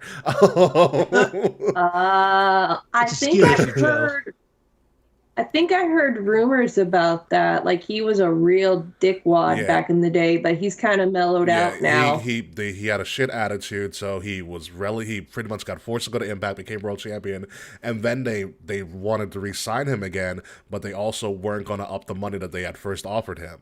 So he realized, like, I got to eat shit for a little bit and to build myself up, and that's exactly what he did. And I think LA Knight is my favorite to win this. My disaster pick, before we move on to you guys, my disaster pick, because I want to see wrestling Twitter burn to the absolute fucking ground, Logan Paul. Yeah. Look at him. He's just like, I'm winning it. This crap is just like, I'm winning it, bro. I hate the fact he's so front and center. Like, he's the main guy you're getting your attention on. Like, I just want to kick him in the balls. I know, that's why his character's great. He's the biggest star on this graphic by far. That's why. Yeah, it's crazy. Will Terrace, like, who do you have winning this thing? I'm not gonna lie. I'm going with Fretz on this one. I got Damian Priest. Ooh. Yeah. Okay. I've been picking Damian Priest since the beginning. I know people love LA Knight. Yeah. He's like the fan favorite. Yeah. But no, I don't see him winning. Let me talk to you. I'm not gonna win this thing. Sorry. Yeah. Aww. Listen, do you know how many songs include yeah? Like just saying yeah randomly? And do you know how many people have stitched videos of LA Knight singing the yeah part of a popular song? Of what the fabulous. Usher's yeah. Oh, Like Usher's yeah, and you just hear yeah, and it's the audio together. It's amazing. I would love for Logan Paul to win this because I just want to have people's minds be exploded to be like, what the hell's going on? I would also love Logan Paul to win this, Yeah. but I do think it's Damian Priest. I think he needs it the most, and he would do the most with it because they're really high on Judgment Day right now, and Rightfully Finn's going to so. lose, and Dom's going to lose too. So you gotta have someone. You want to It's create a really power wrestling. struggle in the Judgment Day. Exactly. Yeah, it's really good. Alexis, who do you have winning this Money in the Bank? I gotta go with LA Knight. Like, me and Nicole and so many of us have been like manifesting that LA Knight's gonna win because just looking at it from like a wrestling perspective, he could definitely go after Seth or whoever Roman drops the title to because it's gonna be a good build up. Yeah. We've had enough failed cash. Now, if we're looking at like statistics or whatever, sorry, I talk with my hands a lot. This is really weird. It's perfectly fine. Go right ahead. It's cool. Now, wrestling statistic wise, we haven't had a failed male cash in quite a while. Baron Corbin, maybe? Yeah. Well, Corbin was the last. Yeah, 'cause Corbin was the last one. Because wait, did Strowman win after a cash in? Oh, Strowman No. lost. Strowman lost. Yes. SummerSlam. Yeah. Brock chucked that briefcase all the way up the stage. I remember He was that. there. Yeah. Brock was like, not today. I know. He went to cash in the next night, and that's when the Shield reformed for a night only and made sure Braun did not win. Did Brock cash in and Brock win it? in the bank? I want to say yes. I don't know. I want my heart of hearts. I want LA Knight to win because he deserves it. Honestly, he put in the work down in NXT. He was great in NXT. I still think of him as Eli Drake in NWA. He's just doing Eli Drake. That's all he's doing. I know. That's right. Brock killed Kofi. That's correct. Thank you, Fretz. he Was got me. that was the cash in? That was a declared match.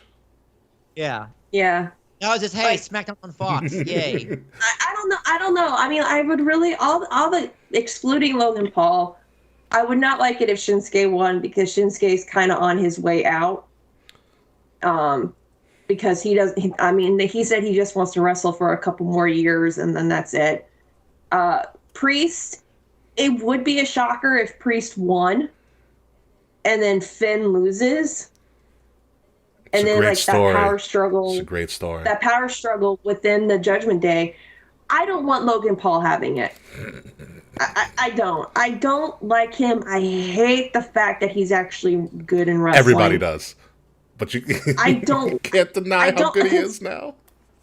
I get nothing from him. I think him and Ricochet are gonna have like another moment like they did at the Rumble. Yeah, Ricochet and Logan Paul are going to annihilate each other again like they did at the Rumble, and I can't wait for it. Instead of clashing in the tummies, they're gonna kiss. Like, It's gonna make out randomly. just a peck. Just little. Oh, you know what? Logan Paul's just gonna boop him. I don't know. Just boop. I want the match to be good. Oh, I think it is. But then at the same time, I want someone to break character and take the world's most expensive Pokemon card and stand over Logan Paul's carcass and rip it in two right in front of him. Like that would be. Oh my goodness, that would be amazing. Like I don't know if that would be a dick move, a heel move, an anti-hero move, but I'd be like, I want to be the one who does anti-hero, but it would be glorious. Like. I don't know, man. I love Logan Paul. I think he's fucking amazing. I love his character. I love his personality. He might be a dick in real life, but I can confirm he is kind of a dick in real life. I have someone who met him during WrestleMania weekend. I don't doubt it. I mean, the guy's got a massive ego. The guy's like 24 years old. He's got a massive ego. Like, you know, it can't be as worse as his brother. You remember when his brother showed up? What was that at WrestleMania? Like last year? That was Crown Jewel. That was KSI. Yeah. No, KSI was at WrestleMania. WrestleMania. Jake showed up during the Saudi Arabia Championship match with Roman. Yeah. No, his brother's a way bigger dick and not afraid about it either. It was here in the States, and I think it was like the first time he was wrestling, and his brother was like drunk as a skunk. Not surprised. And he was just like, he was yelling at the crowd, like he wasn't even paying attention to like the people like up at the little booth thing there. He just kept turning around and yelling at the audience. And I'm just like, you could see like, I don't like Booker T or Jerry Lawler, but you could see like them being like, this is the most disrespectful little shit we've ever had up here. Shucky ducky, quack quack. Logan's much more marketable. Very much more marketable, yes. I'm going with LA Knight. I can't. It's just Yeah, I want him to win. Yeah. LA Knight, I think LA Knight is the favorite. He is my favorite. I would be surprised if Shinsuke, no way in hell, Ricochet. And Santos is not there yet. Santos will be a big player. Yeah, who? This guy sucks. Santos is amazing. They are slow building Santos, and I'm perfectly fine with it. Go back to your like Mexican mobster gimmick. That was actually which good. he's doing. He's slowly morphing that because he's wearing a little bit more fashionable stuff when he's not wrestling. And Santos is going to. I think Santos turns on Ray, usurps him, and we bring back Mob Boss Santos. Yeah, please, dude. He's a terrible babyface. He's an okay, but they haven't done much of the LWO to begin with. But I'm also going to go LA Knight. LA Knight or Damon Priest, that's going to be good. Now, moving on to the women, which is going to be 6 women, because there is not going to be a 7th. So we have Io Sky, Bailey of Damage Control, Trish and Zoe, who is pretty much the female Roger Klotz of that pairing. She gives me big Roger Klotz vibes. You have Becky Lynch because you need somebody to curtail this freaking cavalcade of a circus is going to be this women's Money in the Bank match, and the queen of the chancla, Zelina Vega, which I'm just excited to see what Zelina Vega comes out in because she's a cosplay queen. She's also one of the voices in Street Fighter, which is kind of crazy. That is pretty awesome. That's awesome. But if I'm being honest, Alexis, we're gonna go with Io Sky's gonna win this whole damn thing. Io has to win. I have been begging the wrestling gods ever since I've seen Io that she needs to be in a Money in the Bank match when she gets to the main roster. She is absolutely amazing. honestly, this women's Money in the Bank does not interest me at all. And I that's agree. usually the one that I look forward to the most. Bailey has been boring the absolute hell out of me. Damage Control didn't do anything for Io or Dakota Kai. It makes no sense for them to be with Bailey. I think the breakup's coming soon, and I think this Money in the Bank is going to kickstart that. Yeah, that's why I think Io loses. Ooh. I don't want her to lose because she's going to be her and Becky are going to be the workhorses. I honestly Yes, think absolutely. that. Becky has been in Money in the Banks. Bailey has been in Money in the Banks before. I don't know if Zelina has, but Io has been in War Game matches, so she's used to, the jumping off while in a trash can on top of a cage kind of scenario. Listen, Io Sky will find a way to jump up of something high. She has Shane McMahon syndrome. She does. I don't like the idea of Bailey. If Bailey causes her to lose, I'm not even going to have heat for Bailey. It's just going to be like more of an annoyance. Because again, she's done nothing for me since she's came back. And I love Trish. Let me make this perfectly clear. I love Trish. I do too. She does not need to be in Money in the Bank. I kind of agree with that. I think she wins. Then this needs to be the one that has a failed cash-in, because we have not had a failed women's cash-in since they started the women's Yeah, the because they've all women's ladder cashed in match. like a few hours later. Yeah, women Yeah. have a 100% success rate. The men have, I think, around an 80% success rate, with a couple of notable failures. Damian Sandow being the most egregious of them. God damn it! Criminal. Yeah. Like I Where's love that? Where's Trish. that briefcase in their store? Damn it! I want the Sandow-wise Money in the Bank briefcase. That was a beautiful briefcase. I love Trish. She really is a pioneer when it comes to women wrestling in WWE. She is in amazing shape. I'm very jealous that she looks as good. It's absurd. She looks even better in real life. I have a It's- picture of her. It's unbelievable. Like her and Lita just look absolutely amazing. Like a lot of the women from that era in WWE have just, they look better than they did on TV. Molly Holly's never aged, to me at I least. love Molly. And if you ask my husband, she never aged either because he loved Molly Holly. I don't think she should be here. I get it. It's storytelling because it's going to be that SummerSlam match of Trish versus Becky.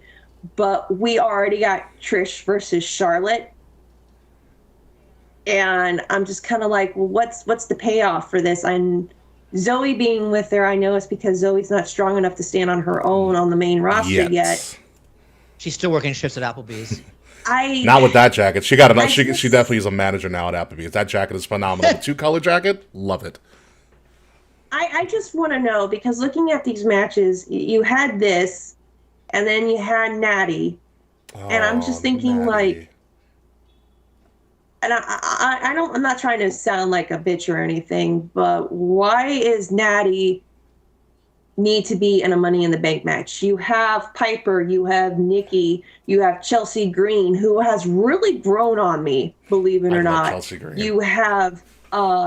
You have Sonya, you have Raquel Gonzalez. Give Shotzi versus Io and a Money in the Bank. I will say this: Shotzi might replace Bailey in this, because Bailey is putting her on SmackDown the Friday before. Bailey's putting her spot online against Shotzi because Io said she'll do it.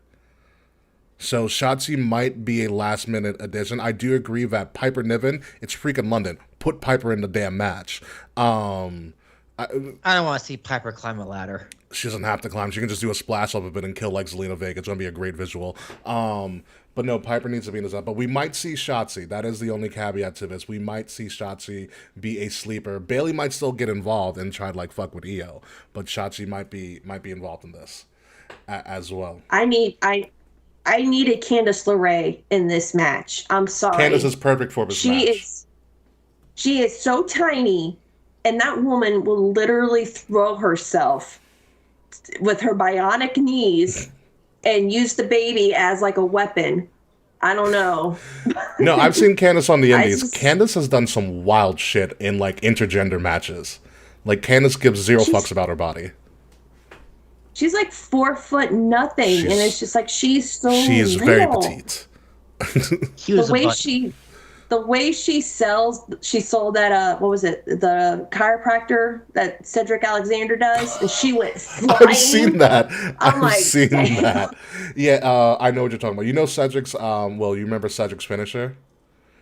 It's Yeah. It's like a backstabber. Yeah, he did that to Candice LeRae. Candice literally like almost went out of the ring. That's pretty It's funny. freaking great. Speaking of backstabbers, there is there's rumors that a Caribbean Cool might be showing up sometime soon. Hell yeah! Yes! Carlito, dude, that guy is jacked. I clapped so loud when he showed up at Backlash, man. Like, I was screaming. Carlito's so ripped, he's like begging to be in a Marvel movie. He's like, look how fucking jacked I am. God damn it. Carlito looks better now than he did when he was signed with WWE. He looks better than half the. He looks better than half the. Controversial opinion. He looks better than half the guys down in NXT That's right not controversial. Hey, it's not That's real. controversial, but Yeah, true. that's real. Yeah, it's, now. And cool. that should put everybody on like high alert. Like, I don't know how old Carlito is, Doesn't matter. but like 48. Doesn't matter.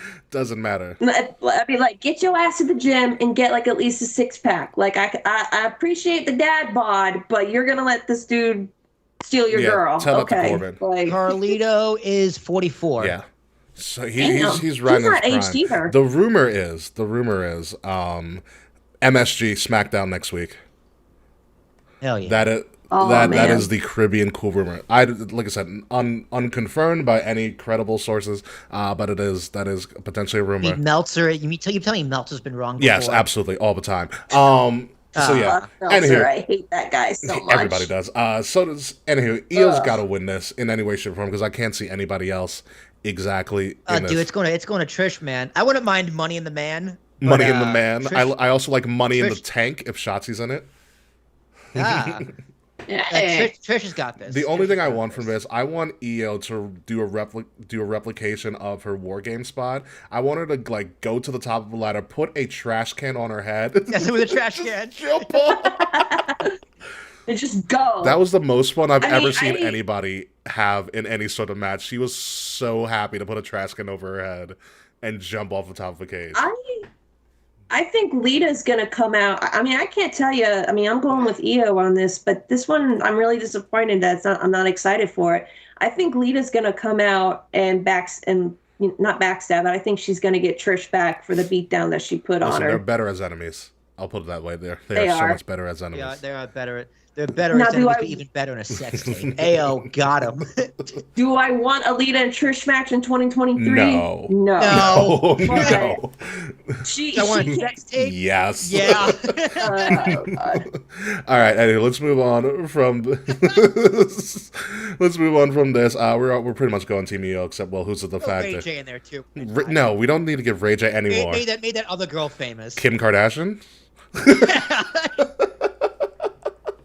Yes, that other girl famous. Anywho, that other girl. anywho, to the soap opera match of the night, what it's going to be at Money in the Bank, which this might be the main event because it damn sure deserves Yeah, it. it is. Yeah, it's- Bloodline. It is. This is so good. It has its own special graphic. Okay, it's totally different from anything else. We have Bloodline Civil War, not to be confused with Marvel's Civil War, or Captain America Civil War. We have Roman and Solo versus the Usos, who have officially left the Bloodline, and we're going to figure out, according to WWE, who will be the ones. All right, here's what we're going to do. I have a feeling the Usos are going to find a way to win this, or something crazy is going to happen. But over under, how many super kicks will? 19. Ooh, No, you know what? No. I have a joke for this. They missed an opportunity. They should have called it the Revolutionary War, and there's going to be 1776 super kicks.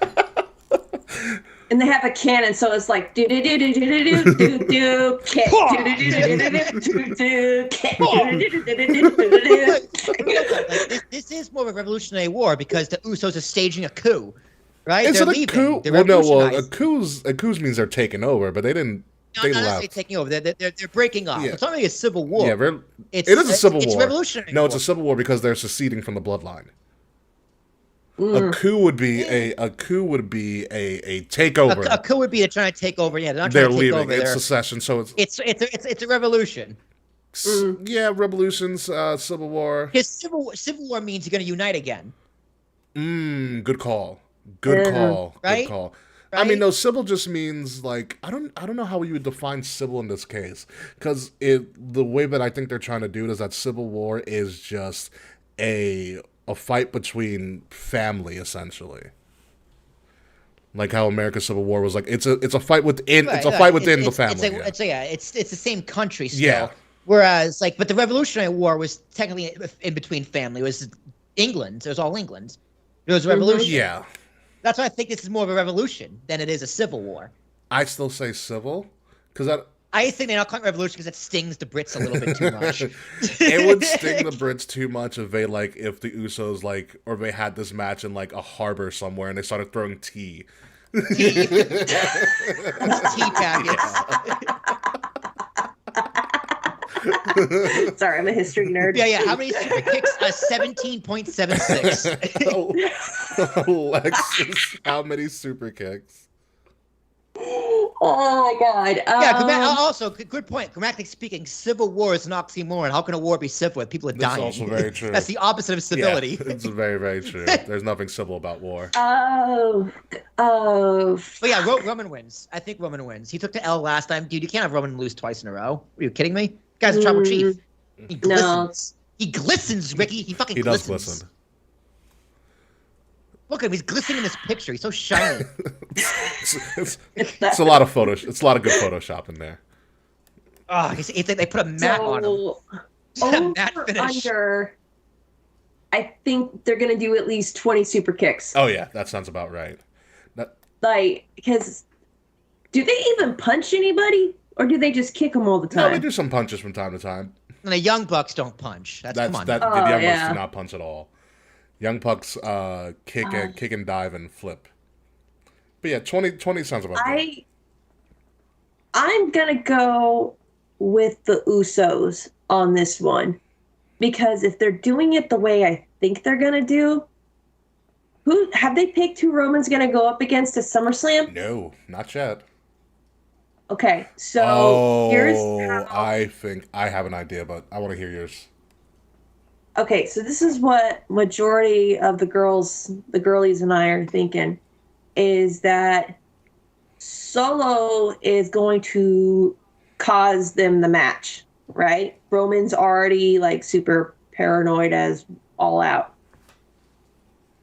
I think Solo's going to do something that causes him to lose the match. Like he's going to accidentally spike Roman or something like that. And then he's going to go absolute crazy and kick Solo out. And then Solo and the Usos are going to have a united front, and they're going to take out Roman, whoever he's going up against at SummerSlam. Because you can't have one, like, Money in the Bank is like one of the new big fours. This is the classic big four. Like SummerSlam, it's Mania, Royal Rumble, Sorry, I stroked out. Royal Rumble, WrestleMania, SummerSlam, and Survivor Series. Those are your major core. You can't not have him. I mean, he already didn't go to Puerto Rico, so there was that. Puerto Rico didn't need him. You can't. I really wish for Backlash they just switched those two matches around. Like the street fight should have been the last match, but that's a whole other story. We agree with you. Agreed. We agree with you wholeheartedly. I think something's going to happen between now and SummerSlam. Solo's going to get kicked out. He's going to have to go back to his brothers. And then whoever they pick for Roman to go up at SummerSlam, whether it's the Money in the Bank winner or somebody else, that they're going to cost Roman the title. It's been 3 years. He's hit the 100,000 mark, or not the 100,000 mark. Oh no, God. please. Jesus, we all be dead. no. They just be wheeling out his, skeleton. They've already hit the 1,000 days. Nobody cares about it because they're like, oh, Bruno Sammartino did it, and I'm like, well, that was back when the territories existed. Bruno Sammartino did it twice. Yeah. But I mean, it's because it actually meant something because he could travel with the title. Yeah, and Roman didn't travel, and Bruno didn't travel on with 3 of the same exact belt in different colors. Such an asshole. Right, and I'm just like, this is like, just seeing him, I'm like, that is such a waste of belts. Roman does not care. And it's like, instead of just, instead of just letting them do this, they're like, oh, we're just going to create belts and give one to Seth, even though Seth has been putting in the work, character-wise, work-wise, to actually take one of those titles off of Listen, Roman. it's the shut up Seth, But- here's a world title. Roman's still the guy. I don't know, man. Roman's put in the work. We booed him for almost a decade. Like, It took them, and this is my issue with Roman, is that they took 10 years to turn him heel. And now it's like people are still getting tired of him. And it's just like, and everyone's like, well, I just want to know where all this backlash is coming from all of a sudden. I'm like, dude, it's been 3 years. 3 very long years. It's working. Here's where I think you're changing. I think the Usos might win or something, and Solo might turn on Roman or just hit Roman, and Roman gets paranoid and kick him out. But I think if we're going to culminate this at SummerSlam, or we're going to believe it's going to culminate at SummerSlam, because it's not going to culminate at SummerSlam, you give us Jay versus Roman SummerSlam main event for the title. that could work. What? Jay doesn't. No, Jay does not God- win. No, goddamn no, chance Jay does not Jay win. No. Dude, So Roman then- gets like 1,100 days. I hope you're ready for Roman to carry his belt into the next Year's Mania. Yeah, Like, it's no, gonna that is happen. exactly what's No, happening. He's got to lose it. I'm so. He's like, gonna lose it those on the titles, biggest stage possible, or on a house show, just because WWE wants to fuck with people. But no, he's gonna lose on the biggest stage possible, and it's gonna be in Philly. I can't. Let's see. I can't main do it. event on Peacock. I can't do it anymore. Listen, Oh, I'm still on the train. Yeah, I'm man. still there. I am still. I'm still there. I am still a Roman leg. I don't care. I'll say it. yeah. So, well, who do you have for winning this? You're saying Roman, right? Yeah, Roman and Solo. Unless Solo just turns on Roman and joins the Usos, it's a 3-on-1 beatdown. It's not even a real match. Yeah, there's something freaky that's gonna happen, but it is going to be cinema. Suck that, Martin Scorsese. Let's move along to the other thing that's a world title that no one really cares about because Roman has 3 of them. Finn Balor, who has had a phenomenal video package for him versus Seth freaking Rollins, the guy who's trying to legitimize his World Heavyweight title so much he actually defended it on NXT a couple of weeks ago. So there you go. Seth Rollins. Yeah, this picture of Seth, he's thinking, I'm so cool. The rest of us are going, yeah. No, you're not. Although I will say he has the better looking of the world titles. It's gorgeous. Yes. It looks He phenomenal. has a better looking world titles. This match didn't have any steam until Finn Balor's video package on Monday, where he talked about relinquishing the title, the Universal title, the first ever one, for 22 hours after Seth fucked up his career for a very long time. Thanks, Seth, for that. And Seth came out right after Finn had relinquished and laughed in Finn's face, and apparently Finn has held on to it.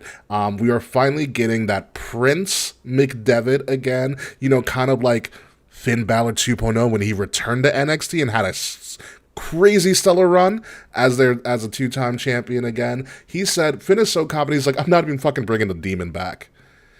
Yeah, because he lost. So, I was kind of hoping for Jack the Ripper demon, like he did in NXT when they did London that one time.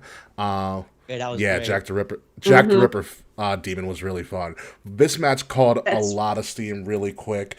They really are trying to build up Finn. He's kind of got that angry edge back again, thank God. But this title's too new for Seth to lose it right now. Oh no! We have disasters. What's going on there, Alexis?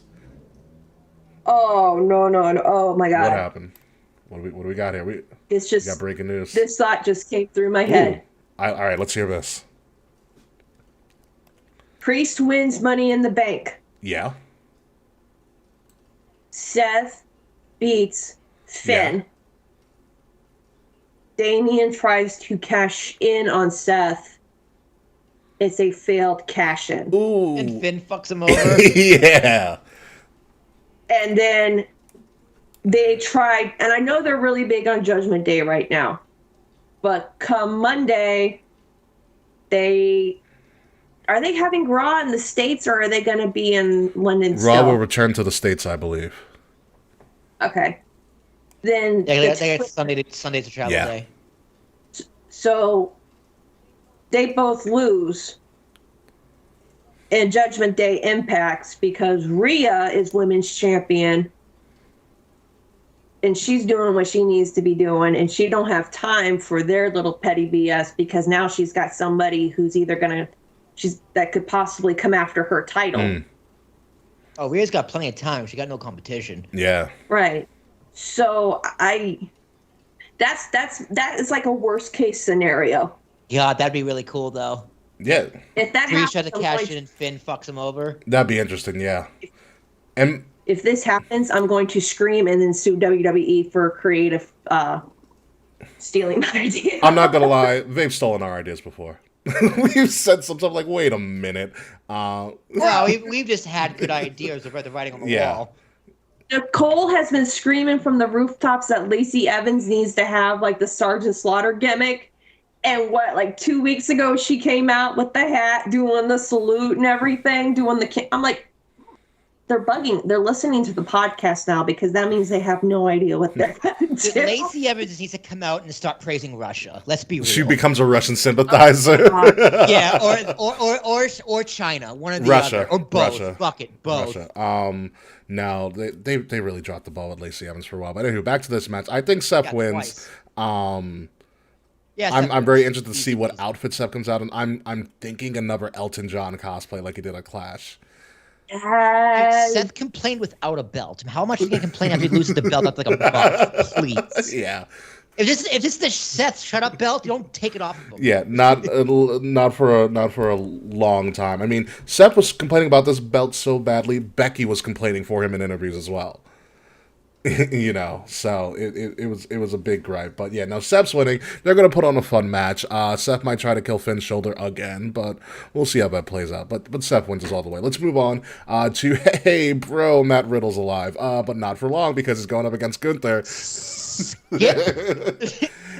Bathroom Yeah, break. he's going up against Gunther. Matt Riddle is going to get annihilated because you're never taking this belt off Gunther, not for a very, very long time, especially over in the UK. This is going to be amazing because I can't wait for Riddle to die. And if it's, I don't think it's just me. Are we all tired of Riddle? Because I'm tired of him. I've never liked him. Fair. Truth be told, I never saw the big deal about it.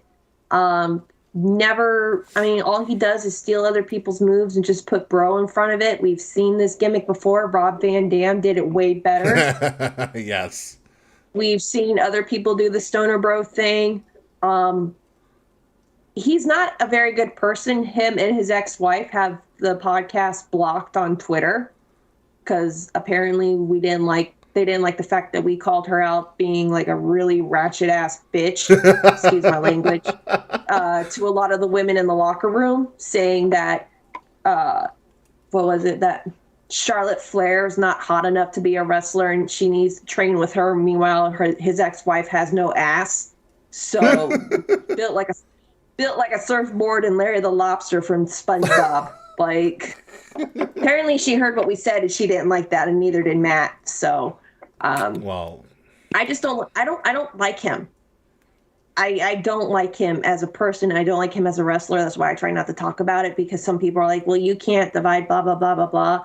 I want Gunther to cave his chest in. oh, it's going to happen. I can't wait for it. And I'm going to love it. I can't wait. The best thing about this is like KO hating him so much that in like the segment, I think on Monday, KO and Sam were talking to Imperium, and he was like, I hate Riddle, and Sam was like, we gotta defend him, and KO's like, we gotta defend him?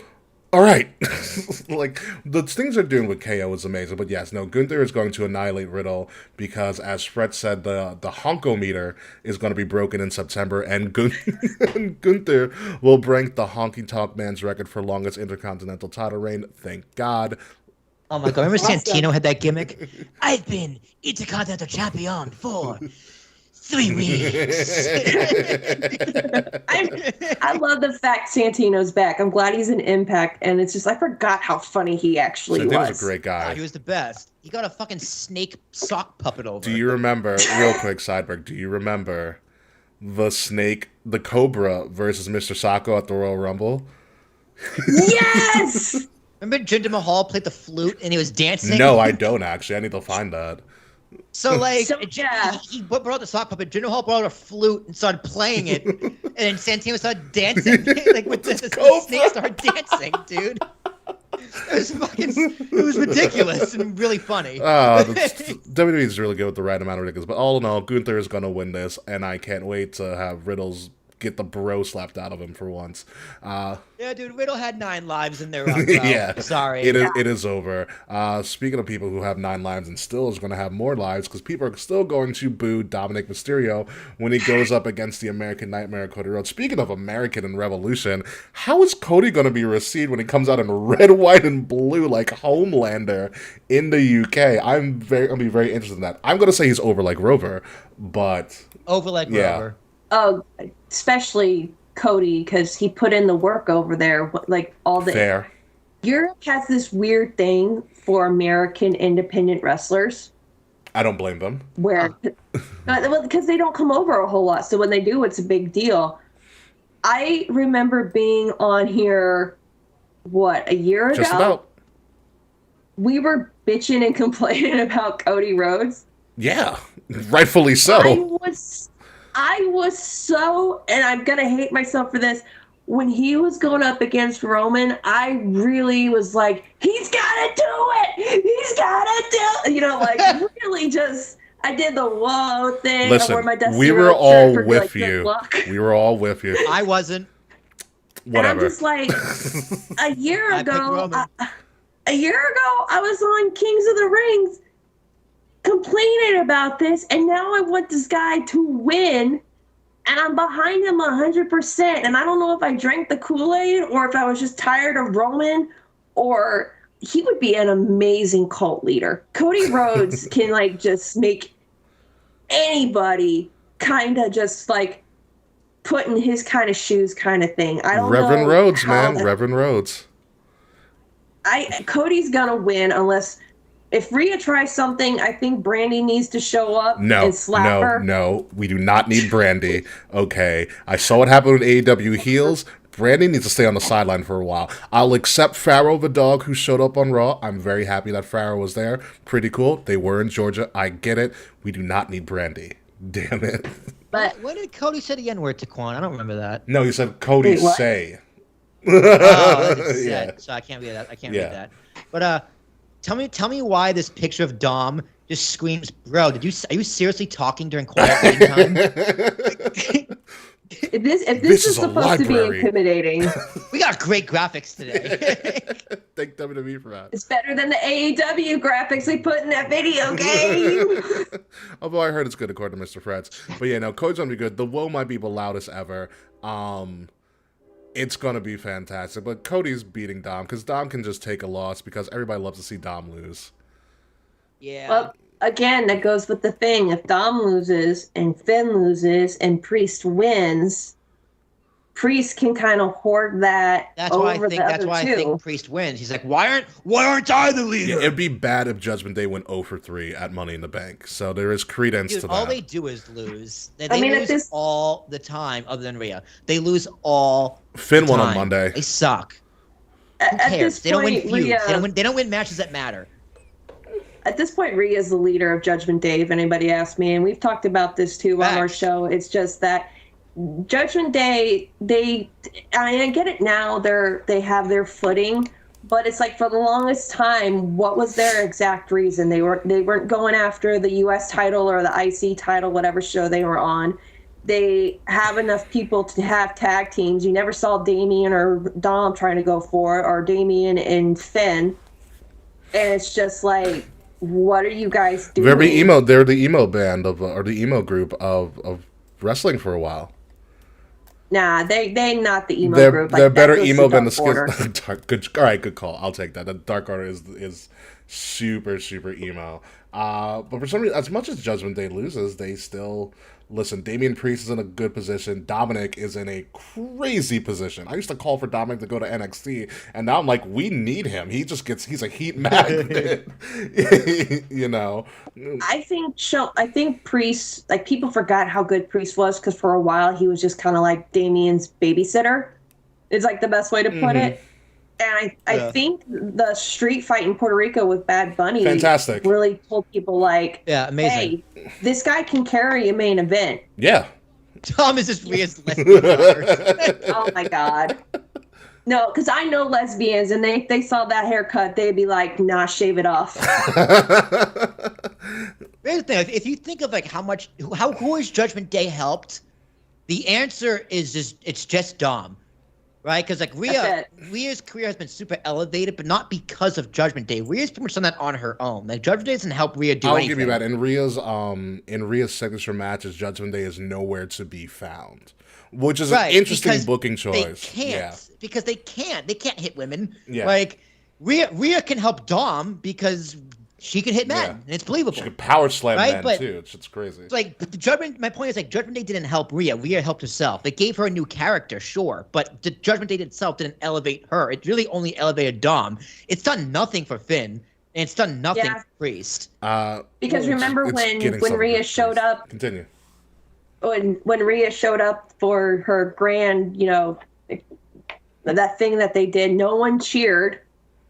When she was like, she's the new member of Judgment Day. Nobody cheered. No one even really made any noise. Yeah. So it's just. It's like, oh, we saw that coming. Thanks, Mel. Yeah. No, it was good. But no, Dom loses, and somehow he still remains the biggest heat magnet in all of wrestling. MJF could take some lessons from it.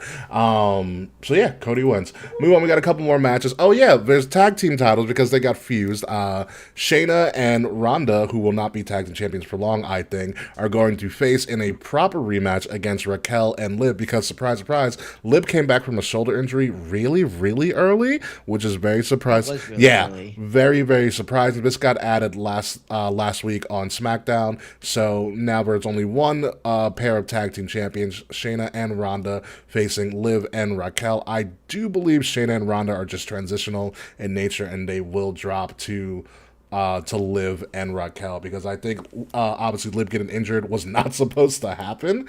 So I think they're going to put the titles back on them. What do you got, Alexis? I'm going with Raquel and Liv. I love Shayna, but I cannot stand Ronda Rousey. I don't like her. That's all I'm going to say about Ronda. Fair. I wish Shayna would have a match with Rhea or Asuka. I'm still crossing my fingers for an Asuka Shayna match one day because of that tease we got at Elimination Chamber. I like Liv. I think they pulled the trigger on her a little too early when it came to doing the SmackDown champion. I wasn't like one of those people who were like, I was not one of those people who were shitting on her for having the title. I think that had to do with who she was going up against, and she really didn't have much to do except, the same three people, and then she dropped it back to Rousey. Raquel, I would love to see as a future women's champ. I want her to be a powerhouse. So, do that. Have Shayna go up against Ronda at SummerSlam.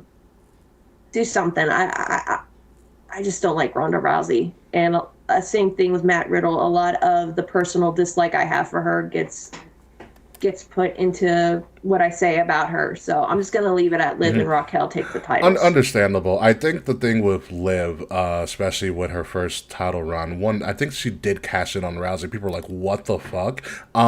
She did. We were like, wow. I think the thing with Liv is that Liv didn't find her character until a little bit later. Like, I love crazy kind of invoking her inner Jeff Hardy, Liv Morgan. Like, it's actually phenomenal. We've done so much bashing Liv Morgan on the podcast. No, but when I think her match at Extreme Rules, when she was like kind of unhinged, I was like, she's got it. I was like, this is the Liv Morgan that we need. Like, just this crazy psycho, and then she gets injured, and then they relegated her to the tag team division. But like, her and Raquel were trying to make it work, and they just got cut short. That's why I think they are going to get these tag titles back. Well, I'm assuming you really don't care about this match. I don't care, but I think Ronda and Shayna are keeping them because who cares with this makeshift other two random tag team? Of all the makeshift tag teams outside of Chelsea and Sonya, which Chelsea Green is just Alicia Fox in disguise. Her TikToks are really Who, fun. Chelsea Green? Did you see what they put up on WWE? Like, they've been starting staging her TikToks? Yeah. It was a compilation. It was really Compilation, funny. her big She gets out of cat. the car in traffic. Did you really just honk at me? Brilliant. What I will say, Liv and Raquel were getting there to try to make themselves at least look like a legitimate tag team with like matching gear and stuff. And I feel like they had something going. It was just cut short. But also, Shayna and Ronda are Shayna and Ronda, and they're still at this time, from a I guess more of a global perspective outside of the marks. They are the bigger name, especially Ronda.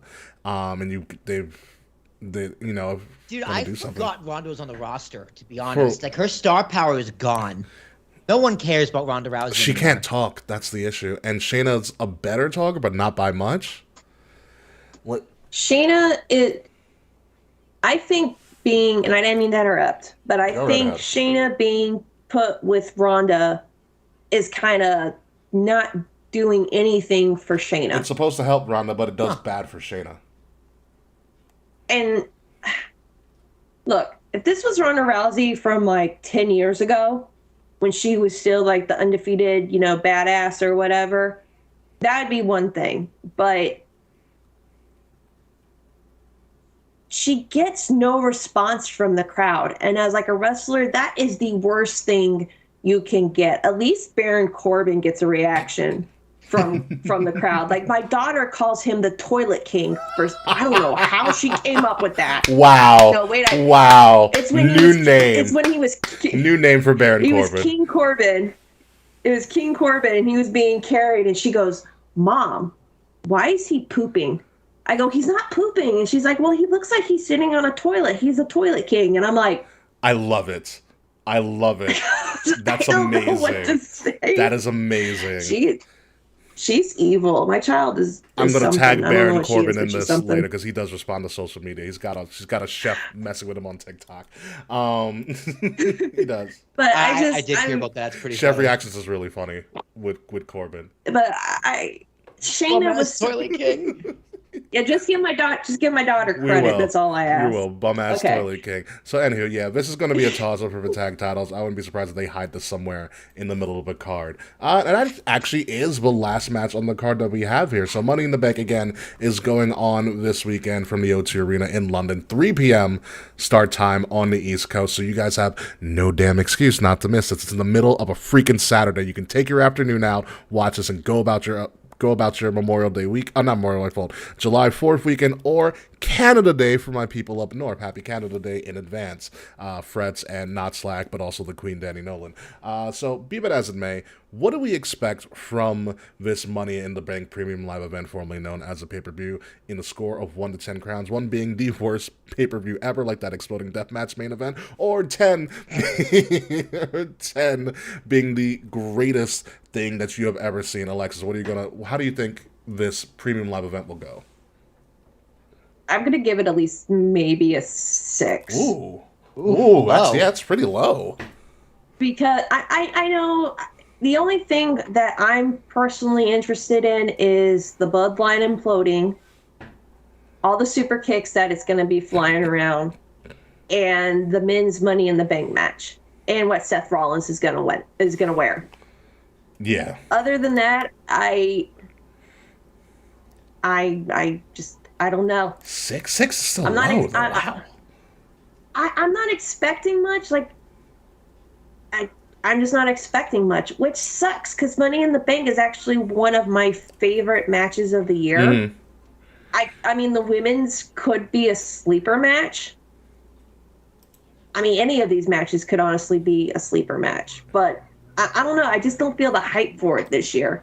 Understandable. Will Terrachuk, how much are you going with this? How many crowns? I'm gonna give it an 8.5. In Forbidden Door, we didn't crown Forbidden Door. I'm gonna give Forbidden Door 7.5. 7.5 for Forbidden Door. But this one, I'm gonna give a strong 8.5. I think it's a great card. There's a few duds I don't care about, but I'm open to be surprised. Yeah. So. For me, I'm also going to give it a strong 8.5. I think it's going to be a really, really solid show.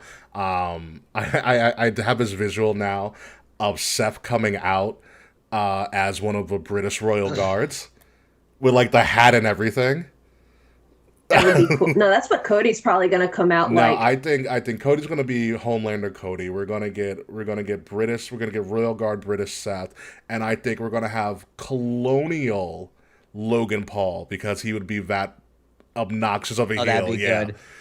Oh, and Selena hope Vega he comes out gets- as a skeleton of Queen Elizabeth. No. She definitely comes out as a Street Fighter character. I don't know which one though. Yeah, Street Fighter 6 This- to just come out, so that makes sense. The Scott British or the Scott Irish Welsh part of me wants to just bust out laughing right now, but the other part's like, no, don't you dare. Liz is in a box, Like Liz is in a box. I want Logan Paul to come out with like the drums and everything. Like, He's gonna get booed so And a mustache. yeah, I Loud. can't wait for it either. I can't wait. And a powdered wig. Yes, I want powdered wig Logan Paul. powder. Oh, I could. And like servants holding prime. Yeah, pretty much. I can't wait for it, but I'm very excited for Money in the Bank. If you are, like I said, or like we said earlier, in the New York City area and you want to watch it with Candice LeRae and Johnny Gargano, be sure to show up at Dave & Buster's right outside of the Barclays Center. They're going to be hosting a WWE official watch party where you could win tickets to WrestleMania, as well as a prize pack of Money in the Bank, in the Money in the Bank briefcase with official WWE merch. It's completely free too, which is pretty great. So thanks, WWE. Hopefully you do that again in the future. But with that being said, we're pretty much done. First and foremost, Alexis, thank you for joining us and being a part of one of our big shows of the year. You have been wonderful as always. You again, obviously, you're more than welcome anytime. I think this is your first time interacting with Alexis. Yes. You're a great guest. You and the rest of your girls are welcome back anytime on the show. But before we do get going, is there anything that you would like to plug? Follow us on Twitter, Down for the Count 19. You can see it right here. You can follow us on Instagram at D4TC_19. Check out our girl Tiff, our fearless leader. Her YouTube and Instagram page is Psych Design TV 2, TOO. She goes live every Monday, Tuesday, and Friday talking about WWE, Raw, SmackDown, and NXT. You can follow Down for the Count on Anchor, Google Podcast, and Spotify. And really, that's it. Just, thanks for everyone who's supporting us. Thanks for letting me come back on the show. I have a blast with you guys. And just, we got some things working on, and hopefully when I'm done with college, things will be a lot easier. Yeah, seriously, tell us all of your cybersecurity secrets that you've learned, because we need to know as soon as possible. I will make sure I do that on the extreme down low. That's perfectly fine. That's exactly how I would like it to be. Are you going to be joining us for the post show, or are you going to be skedaddling? I can join for the post Great, because show. we're going to play some quick games of Am I the Asshole? Awesome. I just have to go check on my kid first, make sure she's still okay. Go right ahead. While you do that, Will Tarashak, can you get us out of here, please, sir? Yes, sir. Let me hit that button.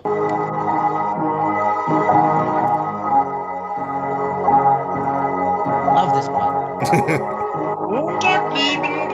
I haven't heard that one in a while. Ladies and gentlemen, you have been listening to Kings of the Rings podcast, episode number 345, Money for the Marks 2023, our 8th time we've been doing this special, which means it's like my 8th year doing this goddamn show, which is absolutely bonkers. I've enjoyed my time. It's really opened up my world. Thanks for Will Tarashak for just saying, hey, just come back next week, and that's how it really all started. Never leave.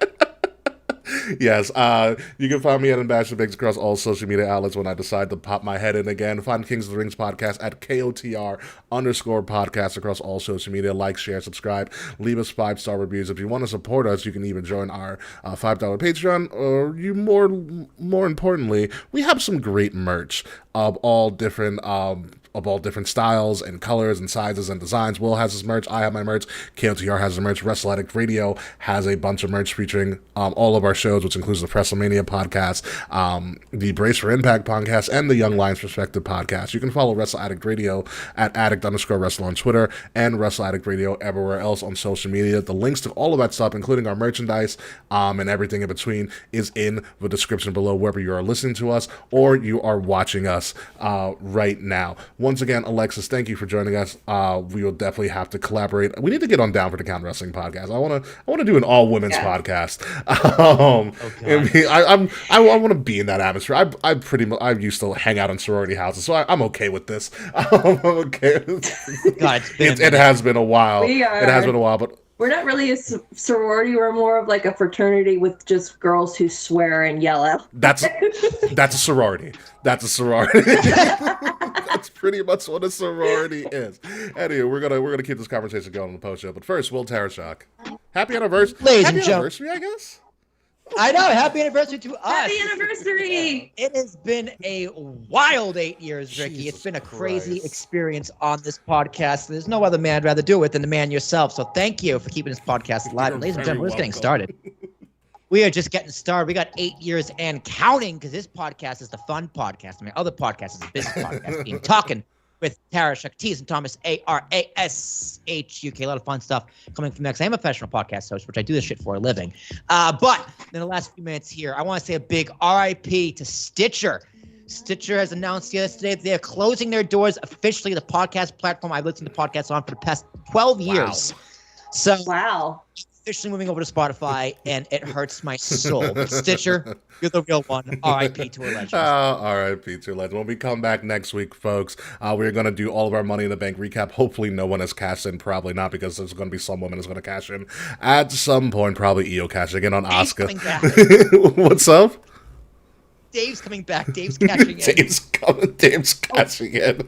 Oh my God, we should have definitely done a Money in the Bank giveaway where one of our Hall of Famers can cash in an appearance one day. Cash in on K and his Yeah.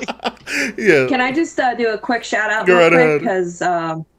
Because this is from my mom and dad, because my mom actually listens to the show. Hey, Mom. And she's like one of our biggest supporters. Today is her and my dad's 50th wedding Wow. anniversary. So congratulations to my mom and dad. Yes, that's the golden one. Congratulations, Mom That's the and golden Dad. one, right? Yeah. Wow. Yeah. And here's to a couple more years, because I'm not ready for them to go anywhere. But congratulations to my mom and dad. Absolutely. So Congratulations to the parents of this wonderful, wonderful young woman, Alexis, 50. stop lying. They know that's not Well, you're the one who revealed it. Anyway, folks, we'll be back next week. Money in the Bank recap, cashing in on something. Goodbye, good night. Fuck you, Slack. I don't care how cool you are. And we'll see you soon.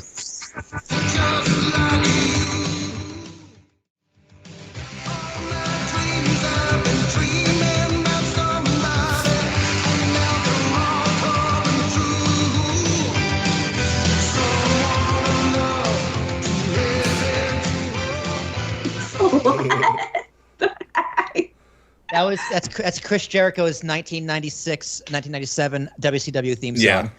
really. Yeah. Yeah. We'll probably get flagged for. Oh, We'll wow. probably get Song. flagged for copyright at some point, but it's perfectly fine. Hey, you can't be copyright when you can't copyright something that no one listens to. Yes, they still can. It's happened before. Oh my Oh my God. Are you looking at our tip of the crown poster? Not the N64 poster. Yes, welcome to our Tip of the Crown post show, where we look at the best memes and tweets in the wrestling world on a weekly basis, mostly curated by Mr. Frets. I do pop in from stuff from time to time, especially like, Yeah, Fress does a good job saving yeah, our segment. Jungle Boy Jack Perry as the Lego thing is amazing. Look, by the way. That is really funny. That's really cool. Also, the matches we have Forbidden Door at home, which I forgot what match that was on Raw, but it was fantastic. How are Yankees doing, by the way? They Shitty. just started. They just started, okay. Yeah, all right. So let's pull up an IMB asshole. Alexis, I'm assuming you've probably seen an IMB asshole on other social media, where we just pour into Reddit and find something absolutely ridiculous to comment on because it helps the time pass by. I love these things so much. Oh yeah, I'm so happy I found this because it's made our post show that much more exciting. Because we literally just like pull something out of our ass. I was like, "Ooh, this seems fun." Dying over that one. And we're literally just going by because people just love to post stuff anonymously. Let's see what we have here.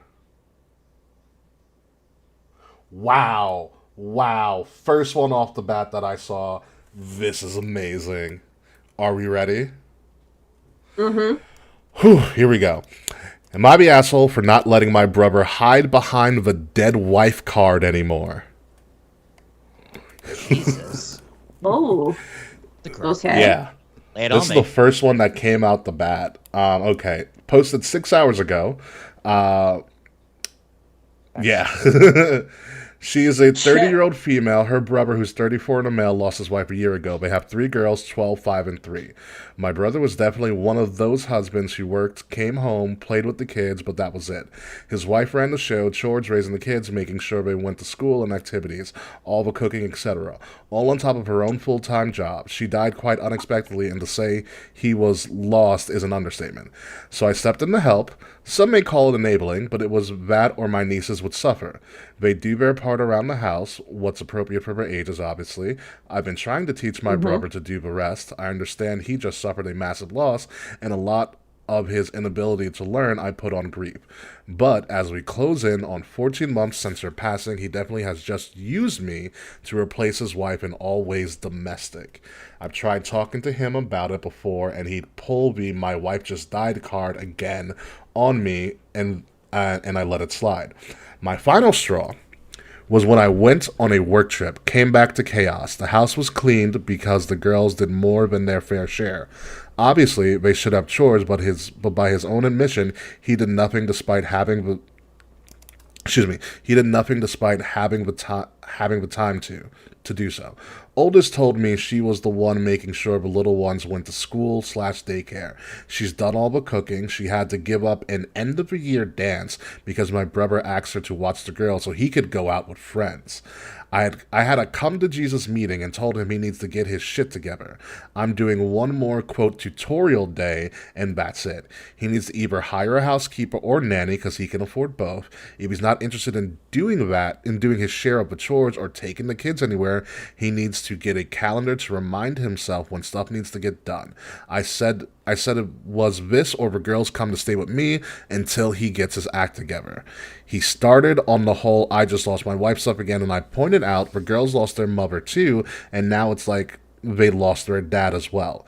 He asked if I was calling him a bad dad, and I did not answer, which pissed him off. He said, as family, I should be willing to help. I said I'd help, but I'm not his wife. Now the girls are staying with me. My family says I should have kept helping him versus berate him, and that I'm heartless for not being empathetic enough. They added it's my fault the girls are missing their dad because I gave him the ultimatum, and if I just kept helping, they'd still see him. It seems no one is on my side. There's an edit here.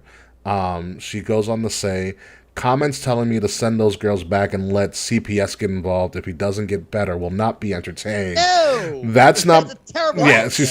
she said, that's not punishing them, it's hurting the girls. Save your fingers typing that one out. Anywho, that is the end of the story. Is she the asshole? Not the asshole. Not the asshole at all. I'm gonna... That's a tough one. What's up, Will? That's a really tough one. I'm gonna say no. And it's hard because as someone who is a mental health professional, I do understand that grief comes in waves, and it's not just grief; it's trauma, and sometimes that, and a lot of the time, most often, all the time, that doesn't leave you. You just kind of learn to live with it. You know, it's something that kind of molds you, and it doesn't really define you, but it molds you. It kind of changes your perception of how things go, and that's hard, and that's hard to deal with. I mean, this man's 34, lost his wife, 14 months ago. That sucks, and I could understand how somebody who's essentially my age would have a difficult time getting over that. However, my question is, has 14 months is a long time, though. it is, Yeah. but it's also... To be this debilitating. Yeah, I have a lot of questions of how long has he known her? Is this like a high school sweetheart? Is it someone he know from childhood? Which would make it, somewhat worse. My other question is, How long were they how long were they I married? guess, How yeah. long? Yeah. Not even how long were they married? Because it could have been just a quick marriage, but like how long were they together? True. Yeah, Yeah, that's a better question. But also my other thing is, did he even try to seek out professional help? Did anybody recommend professional help for him? To at least talk this out, or was he just left to his own devices? Which it sounds like, knowing typical man behavior, he probably just didn't even. He probably just bottled it up, and did everything in his power not to go to therapy. On the flip side of it, he has a responsibility to those children. Yeah, you kids, know, kids got to come first, and Yeah. especially after that long. and it's not And- and it's not like his family, especially his sister, didn't try to assist him. Right. And she has to live her life too. I don't know. And yeah, say she's got to move She's on. got to live her life. Yeah. We don't know if the sister's married or has any children to herself, and like it's kind of like she's pulling double duty. That's not fair to her. Well, even if she wasn't married or she doesn't have her own family, she has her own life. Yeah. She has a job. And where were the other members of the family coming to help him? Why was she the only one who seemed to be the only one they were giving like support to? Like, my worst fear is losing my husband. Mm-hmm. Like, and we have a child, and I know that if God forbid something does happen to him, I need to grieve. But at the same time, like you said, she also lost a father. So I need to get my shit together for her. Yeah. Grieve when she's not there. But even if it's a fake front, you need to put on a fake front for your kid. I don't like that where he's not even trying, because I can understand like 3-6 months, it's 14 months. It's a long time. And yeah, and long it's time. just, and those girls need help. What'd you say the ages were? Like 12? It was like, hold on, I'll tell you officially right now. Okay. It was, as of this writing, the girls were 12, 5, and 3. You still have, so you have a teenager, and it seems like he's just like, you take care of them. But at The 3-year-old 12, has like, no- are you out at like? I'm not putting that on a 12-year-old. No, Absolutely Yeah. not. 3-year-olds, 3 and 5-year-olds don't know how to process They grief. know their They ass don't from their elbow. understand. Yeah, and like one of my aunts died when my daughter was 5, Mm-hmm. and she to this day takes it really hard. Like, she can't process death and grieving. This is new to her. Mm. And leaving that all for a 12-year-old to do, that's not cool. And I mean, the sister, she took the girls. It's not like, they were living in filth conditions, but it's just like, to me, it sounds like he is using it as a crutch, Yes. which sounds horrible, but you have 3 daughters that are depending on you, and it's not all about you. If you felt like you can't take care of them for a little bit, they're in the safest place they can be at with her. Yeah. I just don't like it how it was just her helping him, and now the rest of the family wants to jump in and chime in all of a sudden. And it's like, she's got her own stuff to do, and now she's got to raise these, I don't want to say raise, but she's taking care of these 3 girls. Yes. You gotta And help it's like- when you should. Where's the help for the girls? Where is the support system for these girls at? Because it all just seems to be about him. Where especially the 3-year-old, Yeah. like that's still like that time you're still bonding with your mom, and now she's not there. But like, where's the support for the girls at? That's just, everything just seems to be about him. Yeah. And it could be used. He could be using a crutch to not do anything, and that's not fair to anybody involved. No. And he needs to process it. And like you said, someone there. I mean, there's a bunch of child therapists everywhere in the world. Like, there needs to be some professional mental help so that everybody in that family can process what has transpired. Because it looks like they're just hanging on by a thread. Yeah, man. Sometimes like you gotta grieve. You also gotta step up and be a man. And sometimes that means getting help. Yeah.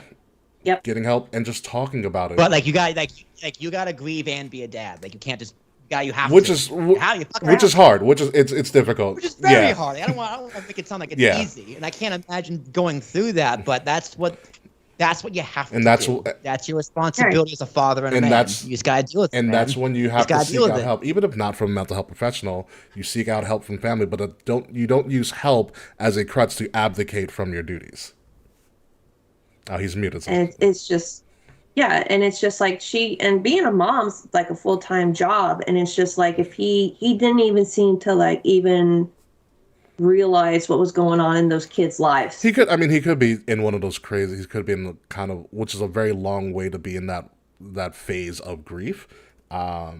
But grief is one of those things that still is being studied a lot in the mental health field. We don't really have a grasp on it completely, but we have a good idea. But even then, you need to seek help, or somebody should be assisting him to try to seek out help in some way, shape, or form outside of his sister. You know. Yeah, you gotta deal with in a healthy manner, whatever that Yeah. means. All right. So you ready to move on? And Yeah, let's do a fun one, Ricky. Come on, you can Yeah. get Debbie Downer. Listen, it was the first one that Dead caught wives my and eye. I was kids. like, "Ooh, this is a good one." This one is. oh, this one- and I found out that June is actually Men's Mental Health It is. Month, That which is correct. is something that is extremely overlooked. God, they could have picked not Pride Month. Come There's a on. lot of stuff. Everyone There's a knows lot of Pride stuff that Month. happened in It's June. also, I think this is also like Asian Heritage Month. I'm not No, entirely sure. But there's- Asian Pacific. AAPI, I think, is Heritage Month. April. yeah. AAPI, I believe, well, is I don't April. know, man. I have a I just- calendar of all the stuff because I'm part of a DEI committee at my agency. So we look at all the holidays, but I think AAPI is April if I remember correctly. Yeah, to your point though, men's mental health is severely overlooked. Yeah. Yes, it is. Yes, and so if you have the abilities to do so, you should always seek out mental health. Because, like I tell people, don't take it from me, from a mental health professional. Oh, here's what I'm gonna say: everybody needs someone to talk to from time to time. Yeah. That's all. That's it's a conversation. It's a controlled conversation, but a conversation regardless. Yeah. At the same time though, if you don't want therapy's not going to No, help that's you. true. I get that. I was in a position where I was not ready for therapy, and it didn't help me. But when I was, it changed my Yeah. life. You know, that's just how it works. Oh, there's Waldo. That's just how My it husband, works. my Yeah, my husband's kinda desktop going- background is now where's Nice. Waldo. my husband's kind of going through that. He just recently started going to see a therapist, and it's been like a total change. So, like, if you hear any of these like wannabe alpha male podcasters say, you know, it's weak for men to cry or show their emotions, Not at all. honestly, women and dudes too find it very attractive when a man is open with them. You don't have to be like, you know, like that kind of thing. But, like, because you saw like a pretty sunset, but like just be open with your emotions, because like toxic masculinity is not attractive. No, it's not. I'd rather be with somebody who's like, hey, I need to talk to you because my brain is making the bad juice that goes into my head, instead of somebody being like, I'm a Jude, we don't talk, like that kind of thing. I'm waiting for the day now for Orange Cassidy to start bursting in tears out of nowhere. Although, Ricky, have you ever seen your dad cry? No, I have not. I've never seen. I know. I can think of. There's been 3 times in my life my mom has seen my dad cry, and I've never. I saw them once, but that was the death of his dad. At the Okay, that funeral. makes So sense. that's Does that count though? Does that count though? Yeah, we'll go yes, but that's like okay, duh. Like I think it was. I think it'd be more Yeah. weird if he didn't cry, right? Because he's the oldest. But like to your point, yeah, it's not healthy for men to bottle up emotions. But I think there's an appropriate time to express those emotions. Like when you say men that shouldn't cry, I think. I don't want to cry in front of my kids when I have kids, because I want to have that sense of control and, you know, safety and like all that stuff. But there is an appropriate time to cry in front of anybody. Yeah. Right. The thing that I like to tell people too, when I get asked questions like, "Oh, am I crazy or not?" and I'm just like, according to this, no. But like the thing you have to look at, especially from the mental health perspective, from what I've been taught, is like, are you having a reasonable reaction to? Are you having an appropriate reaction? Yes. To a situation. You know, Right. that's the big thing. If you're not what like pretty much would be like, if you're not having what the common person would see as an appropriate reaction to the situation, we might have a problem. You know, that's Yeah, if you're a man and have problems crying in front of your partner, that's a Yeah. problem. Yeah. That's a problem. Yeah. I think that's a problem. Anyway, all right, let's move on. This one's about a dog. Ooh, puppy. Oh, please make sure. Is it a nice one? We'll find out. It's Oh no. Am I the asshole for dancing my dog's grave? no. Aw. This one, On the anniversary of put him down. Dude. yeah. Incorrectly. Yeah. Sparky always loved dancing. Anyway, it's called Am I the Asshole for Telling Someone I'm Not Friendly When Their Dog Came Up to Me? So it states, went to a brewery restaurant with my wife. Ooh, I love breweries. Oh God. Okay. Interesting choice of words here. Why bring a dog to a brewery? First of all. You'd be Because they have They have the dog seating parks and stuff, outside yeah. and they're cool with like Okay. dogs Yeah. coming out. breweries are great. I can't take my dog. He humps everything now. All right, he went to a brewery with his wife. Our name was called, and to get our table indoors, we had to cut through the patio. We got stopped for a few moments behind the table, leaving and saying goodbye. In those moments, a lab-type dog gets up and starts sniffing my ankles. I look at the owners and say, "What the hell?" and point at the dog. They say just a class line, "Oh, don't worry, he's friendly." I admit I was a touch rude. I just said, "I'm not friendly." They pull the dog back under the table. They start saying, "If you aren't friendly, you shouldn't be coming to a dog-friendly restaurant." I tell them just Oh, fuck you. I tell Fuck I tell you. them just because the place is dog friendly doesn't mean that it's okay for your dog to come up to me. I don't want it in my fucking space. They seem baffled that someone didn't like their dog. He called me an asshole and told me to find somewhere else to walk. I say fuck up as we head to our table. My wife was like, "You're right, but could have been friendlier." Was IBS Yes. Correct. Very correct. Was IB asshole? There's an edit here too. Edit. Indoors is not dog friendly. Outdoors is dog friendly. My wife and I specifically chose indoor seating because it was not dog friendly. This guy clearly is not a pet person. Not the asshole, and I can say this as a dog owner. I think that the taking your dogs to certain places are getting crazy. Like, look, I have been attacked by dogs. My dad have been attacked by dogs. I still love dogs. My dad not so much, but keep your dogs near you. Don't have them going up to people because you don't know, like, they just may not like dogs. And I have seen people kick dogs just because they don't like them. I don't think the guy was an asshole. Honestly, he sounds like the person kind of sounds like, "Oh, what do you mean I can't bring my dog into a Starbucks to order?" Like, why the fuck did you bring your dog to Starbucks in the first place, motherfucker? Clearly want a puppuccino. Hello.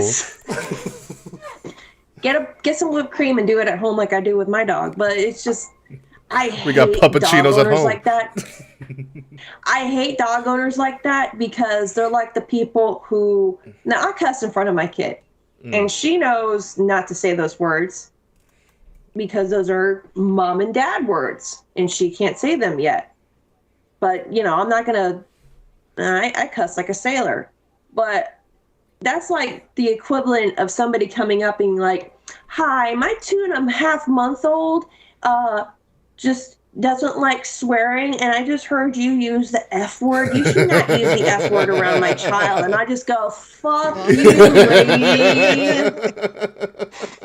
Give your kids earplugs, douchebag. She's 2 months old, and I can't. I mean, I hate dog owners like that because, like, my dog was a little special guest star last time I was on. Yes, he was. Because he wouldn't stop crying. And we literally got him from somebody who found him on the side of the road. Ooh. Like in the middle of nowhere. And he's a sweet dog. He's energetic, kind of stupid, but he's a sweet dog. And he wouldn't hurt anybody. And people are like, "Oh, where'd you find him at?" I'm like, "Literally on the side of the road." And they're like, "Oh, well, we got our dog from a breeder." I'm like, "Your dog eats the same trash that my dog does. It's not better. Is your shit gold? No." Well, my dog originally came from a breeder, then he was abandoned. So technically, my dog also came from a breeder. Douchebag. I hate dog owners like that. It's just, Yeah. it's This just guy, like, this guy's not an asshole, but he might be a douchebag. Yeah, he sounds like a douche. Like, you know what I mean? Like, he's not wrong, but he definitely handled the situation pretty poorly. Because at the end of the day, wait a listen, minute. you Why were they- can train your dog as well as you can train your dog. At the end of the day, it's still a still an dog. animal. It likes to smell new Yeah. things. And It you, likes the it's hump, not- it likes the pee. yeah, you can't really teach a dog manners. You know what I mean? You can teach it things, but at that point, it's got to go, hey, dog. Like, hey, Sparky, come back. What are you doing? Get away from him, Yeah. right? But, and as a guy, you just kind of go, "Hey, man, just keep your dog away from me. It's all good." Yeah. So that's just how that situation should Maybe go. he Like, has yeah, train really your dog sensitive back. ankles. Maybe. Let Yeah. me take that back because I'm thinking it's like if he didn't like dogs, why were they waiting on the patio instead of waiting inside? He said they weren't. He said they had to go. They had to go Oh. through the patio section to get to inside. Yeah. So why was he waiting outside then, like where the dogs in the patio were? I don't know. I know. I don't know. It's weird. Like, control your dogs. I really hate that because it's like people Ricky, who take those.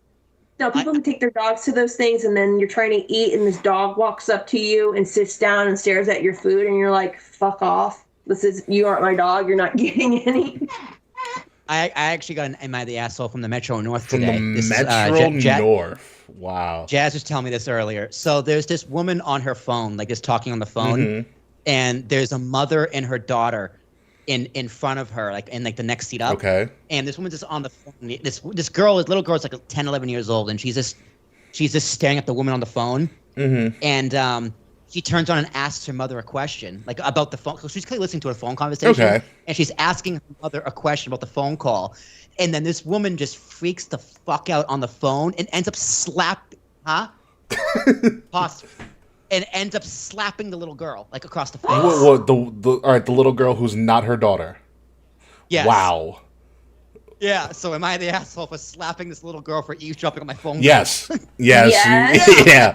Pretty easy. You are the asshole. I was like, what the fuck are you doing? Slapping a child that Yours, isn't yeah. listening to your phone call. Also, How about maybe not having your phone call, like, she's probably one of those assholes who has like a very important phone call on speakerphone. oh yeah. Oh, God. Yeah. Because I mean, that is totally me, just not in public. Listen, do not have anywhere I go, I wear my headphones plugged into my phone. And that way I can kind of have some sense of privacy. If you slap my kid and see what happens. Yeah, she just slapped this little girl across the that's face. fighting words. That's a world star video in the making. But also, That's the Metro yeah, North right. for you. Don't have a private conversation in public. It's pretty simple. Yes. Yeah. Yeah. Right? Pure and simple. Yeah. Don't have a private conversation in public, and you can just eliminate all of that. All right, are we ready for one final one that we're going to get out of here? Yeah, one more. Then. Yeah. This one's a good one. I think this one's a good one. It's pretty lengthy, I'm not going to lie. But I find this comical just by the title alone. It says, am I the asshole for telling my wife she is my type after she bashed my taste in women? Ooh. Okay, continue. Okay. He starts out as saying, I adore my wife. She's the best thing that ever happened to me, and I can't wait to start a family together. Okay, so there's no children involved. She's also an absolute knockout in the looks department, and knows she is. Oh, one of those. Whenever the subject of exes or crushes or just talking about someone I had previously said I thought was pretty, she starts unloading on them about their looks, how she can't figure out why I'd ever think they were attractive, or that she doesn't understand my taste in women. This went on for a while, and I never said anything because I truly don't give a fuck about any of those people, only her. So what's the point of sticking up for someone not relevant to my life? But eventually, it started to bother me. I started to feel like I was being insulted because I was never interested in these girls. I was ever interested in these girls. Sorry, not never. I started feel like I was being insulted because I was ever interested in these girls. I eventually spoke up and explained that when she's relentlessly bashing these women, it actually makes me feel bad about myself. Look at men talking about their feelings. Like I've never been with a beautiful woman and my entire dating history is disgusting. Sure, not every girl I've dated is a smoke show, but that wasn't really relevant to our relationships or why they didn't work out. She is objectively correct about some of the exes being average or below average in looks, but several of them are objectively gorgeous. It always puts me in a rock and a hard place because ultimately it doesn't matter because they aren't in my life and all I want is a happy life with her. But there's a part of me, my ego, that wants to resist because it feels so disparaging and belittling towards me. We talked it out and she said that she would stop. It never really stopped, but I just avoided the subject or agreed with whatever she said when the subject came up. Until today when the subject came up again. Dun dun dun. We were reminiscing We were reminiscing about the first night we met. Oh, it's gonna be good. She had come to a bar with another guy who I thought she was dating. One of our first conversations was about mutual friends and asked if she knew a brown-haired girl that worked at her company that was cute. Fast forward to years of dating and marriage, and we can't remember the girl's name while reminiscing.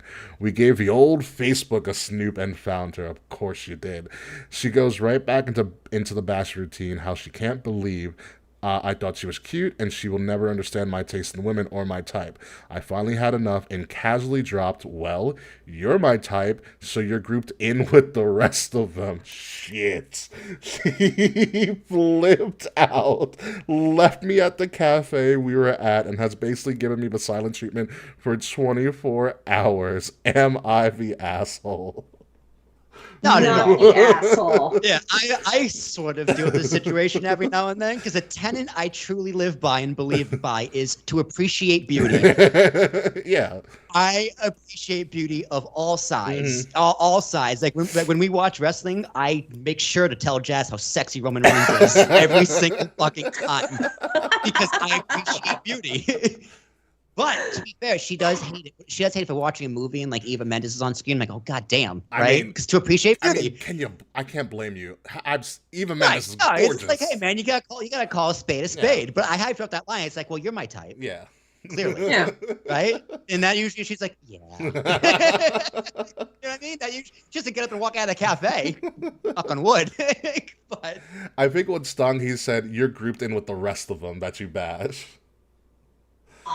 It's a good line, though. That's a good one, dude. Listen, she didn't learn, and as the young kids say, she fucked around and she found out. Yeah, dude, this girl's just too self-conscious. I can just say from the woman's perspective that she seems very insecure with her own self. Yes. Mm-hmm. That, he's like, oh, she knows she's attractive and all this. And it's like, girl, it shouldn't matter the kind of people that he dated before you. You're the one who got the ring. Yeah, if all else fails, look at the ring. Clearly, you won. Clearly, he wants to be with you. It, like, I got drunk one night and with my husband watching a WWE event, and he said he had a thing for Alexa Bliss. Don't blame right him. off the bat. I was just like, her of all people, like, Well, it's one letter away from yours. I mean, I didn't hold it against him. Like, I joke around with him. Like, he has a thing for Rachel Ray. Don't ask me why. Okay. But, he's... Like, I might have a thing. She's that cook. She's that famous chef or you something don't know like who that. Rachel Ray is? Well, Rachel Ray's a looker. Oh, I know. Oh, I hate her. She's the fucking worst. Okay. So We good, Will. We good. No, but he's always had a thing for her, and he told me like he never thought he would get with like someone like me, but it's just like I don't sit there and like go through Facebook or pictures of his ex-girlfriends or something and be like, oh, she's ugly. Oh, her hair looks stupid. Oh, blah blah blah. Like, who cares? Seriously. You got the ring. And I don't want to sound like a gold digger, but it's just like you're the one he married. You're the one who got the ring. Yeah. Like, like Cardi said, I don't cook, I don't clean, but I can show you how I got this ring. That's very true. I hate women like that when they tear down other women for their looks. Like, you can be gorgeous on the outside, but you can still be like a burning trash pile on the inside. Like I am a solid 7. I still don't know how my husband puts up with me, but he says, 11 years later and a kid later, he says I remind him of a Victoria's Secret model. Yeah, that's how he sees me. Great line right there. I like that. Good job. And good move, husband. Good move. He's just. But I think she's very insecure with her own looks, and I think she has. It looks like she can't tear them down for anything else but their looks, and that is some high school. It'd be one thing if it's like, you go back and you find like a girl, like if like some of them were real, like say like a girlfriend was like a real bitch to him, and like. Was bad to him and all that, and you find out like she's a meth head with like no teeth living on the street. That's the kind of karma you want to celebrate, but not just like, oh, she gained 5 pounds. Oh, you dated her when she was, she was what's the kids call it, thick nowadays, and it's just like. And it's not always based on just looks. You can fall in love with somebody for their personality. Sapiosexual. But yes, here's the thing. I don't tell people this, but it's always been a thought of mine. Looks will get you in the door. Personality will make you stay. Correct. Thank you. Correct. If you have a personality, a sense of humor, and I can have an intelligent conversation with you where neither one of us makes the other one feel stupid, I'm automatic. You could be the ugliest guy in the room, but you make me laugh, I'm yours. Like, because that just goes to show you have a great personality. Yeah. Yeah, it looks... That's what got me this far. Me too. Me too. Seriously. How do you think I had to be funny? I was not attractive when I was back in the day. I had to be funny. Yeah, no, that is true. Trauma, yay! Yeah, we all have it. We can all... well, next episode, we're all trauma dump on everybody. Yay! But yes, no, that was a good amount of the asshole to end up on. She's got some... Goddamn, Roman's so shiny. He is very shiny. Oh, I love it. Sorry. The wet hair, the big eyes, the fake teeth. Oh, also, Hey, no, Appreciate those aren't beauty, fake, man. you guys. But I appreciate beauty. so Rico wanted to know, because I did promise Rico we were going to ask you this one question. The Patrick Star... No, the Kirby meme of, like, getting between my thighs or whatever.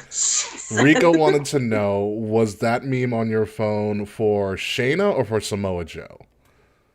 It was for Rhea, and he knows that. Yeah. Listen, I'm not gonna lie. I'm slowly indoctrinating a good friend of mine into wrestling, and the two people that have caught her eye have Roman Reigns. So I sent her his TikTok, and Rhea Ripley. She was like, "Who the fuck are they?" And I was, Man, Rhea's got them tiggle bitties, dude, and a can to food. God damn, Rhea. yeah, Buddy must be real happy. I'm telling you, Australian women are built differently, man. Because And then she starts talking though, and I'm just like, Listen, I love an Aussie accent. As someone who spent like almost a month in Australia, fantastic place. Love them. Ugh. is she Australian or is she New Zealand? No, she's Australian. Dakota's New Dakota's Zealand. the Kiwi. Yes. Oh, yes, okay. Dakota is the Kiwi. 'Cause I know you never call an Aussie a Kiwi, and you never call a Kiwi an Aussie. Yeah, they're like Hatfields and McCoys. They really don't like each other. They both collectively hate the UK. They call them Palmies, aka prisoners of Mother England. Right. Yeah, that's funny. Yeah. I'm a big fan. Well, if you stay there long enough, you learn to like Vegemite. It's an acquired taste. And you're right, Rico. Dakota is Samoan and Kiwi as well. I did not know she was Samoan, so that was pretty cool. So do you remember and then, when like, Dakota, I think, came, or she had one like big highlight match, and she wore belays? Yeah. Yeah. And that's when, and then they had one, I think it was before she got injured, Tamina came with the lace. That's right, yeah, Tamina brought the lace for Dakota, yeah. And Dakota started crying, and that's like a really big deal in Samoan culture. That's like the elders, I don't want to call Tamina old, but that's like the elders giving you the respect or something. Yeah, like when that. Roman won the title, damn. and he got the necklace from Afonseca. You know. I just that was, you could tell that meant a lot to her. So I'm happy for her on that. Yeah, no, congratulations to her. Hopefully she returns. I think she's injured right now. ACL. Oh, she got the Tegan treatment. She's out. Sol Ruka's out. Rico, I know you're in here. Who all is out with an ACL rip? Because Tara, you're the one who knows that. I know her and Sol Ruka are out. But it's around that time of year when people start having the ACL problems. Yeah. Oh, Rico said, I found out she's Samoan because of a match she had with Ginny on the Indies when she tried to headbutt her. That'll be a good way to find out. You can never headbutt a Samoan. It has no effect That's on very true. Okay, so you got to explain to me, too, while we still have you for a little bit longer. Alex, we'll probably be gone like 5 minutes or so. I've heard a lot of women talk about the Shayna Baszler obsession. But listen, we have a friend of the show, Nikki Skywalker, who loves Shayna. The Shayna obsession is a thing, and I've come to understand it a little bit, but I've never heard someone speak so lovingly about Samoa Joe. What is it about Samoa Joe? You know what? So I saw him in Impact, like right when he first started. So it was it was baby Samoa Wearing Joe. those same shorts that are for his whole career. Yeah, you can't. Hey, the man knows what works for him. Him and Okay? Eddie Kingston, same outfits for their whole career. So it's just like I just found, like that person that you just find like really attractive Yes. out of nowhere. Oh, yeah. That's the only way I can explain it. And then it's like when I watched interviews with him, he's a smart ass. He has a great sense of humor. He was like, hysterical and up, up, down, down. All praise to the power game. I just love him, and it's like he looks like the kind of guy who would be such a massive prick in real life, but he's so chill. Yeah. Oh, what is it? Ariana Gray, Sol Ruka, Nikita Lyons, and Dakota. Nikita Lyons. That's Will's favorite. Yeah. I don't know. It's just the way he smiles and the way he like carries himself, and the fact that like he looks like if somebody was messing with you, he would like rip their arm off and beat the other person with it. Yeah. Yeah. And I'm kind of attracted to that. There's But, a lot of good Samoa Joe like out of the ring segments. Like, do you remember Edge and Christian's show that reeks of awesomeness? When he did the Girl Scout thing. Yes. That is a great video. I love that. It's so funny. And it's just, and I think one of the other things, like we were going back talking about Ambrose earlier, is that he's so like low key. He's hardly on social media. He like really doesn't post a whole lot on Twitter. And it's just like, I mean, like, I found out he was married and had like 2 kids or something like that. And I'm just like, damn, because Samoa Joe's married. Nice. And he has like 2, and he has kids. And I'm just like, God damn, that's got to be the most intimidating like teacher-parent conference. Samoa Joe comes in with a fucking towel in the short. Dun, dun, dun. Dun, dun. I'm here to talk to the math teacher. He's just, I don't know, he's just really cute. Like, he has a cute smile, and he just seems like the kind of guy, like, you could just chill with. And, like, it's real funny, because, like, kind of reminds me of my husband a little bit. So, it's just, he's just a really chilled guy, and I've always respected him for what he did in the ring, because, like, he came out at a time where, like, big guys were not seen as agile. And one of the Joe same was indie out wrestling here, classes as John Cena, if you look back at it too. Yeah. And Joe was out here doing stuff that they didn't think big guys could be doing in pro wrestling. Like, he was diving through ropes and flipping, and him and AJ Styles matches in Impact will always be my favorite to watch. Absolutely. Like, if I ever, it's so many reasons, but I can't tell just one. I understand. And also, another funny Samoa Joe video, it's the last thing I'll probably say before we get out of here. Look on WWE's YouTube. Find, they have Superstars recap the 2019 Men's Royal Rumble. And it is fantastic. It's like he comes in, he goes out. And the highlight of that video, I think it's the 2019 Rumble. It's the one that Drew McIntyre wins. Oh, yeah. Yeah. Samoa Joe's commentary about that match is one of the funniest things in the world. It is so good. And I was like, Samoa Joe, don't ever change. Don't ever change, Samoa Joe. Don't. All right, but anyway, let's get the hell out of here. It's been a very solid 2 hours and 40 some odd minutes. Thank you guys for joining us. Alexis, thank you as well. Will, I'm assuming everything's uploaded by now. Yep. All right, folks, we are going to get out of here. And Rico, you can be a fan of us too. Come back, Rico. Subscribe to our channel on all the socials. You see it below here on the poster. You see all those icons below, all of those funny memes? That's where you can follow us at that handle. Yeah, Rico. Oh, well, yeah, Rico's actually on Discord too. I'm going to do a quick pop thing for him. Him and our friend Dawn actually do like a fantasy wrestling league. Oh, I've done those. Those are fun.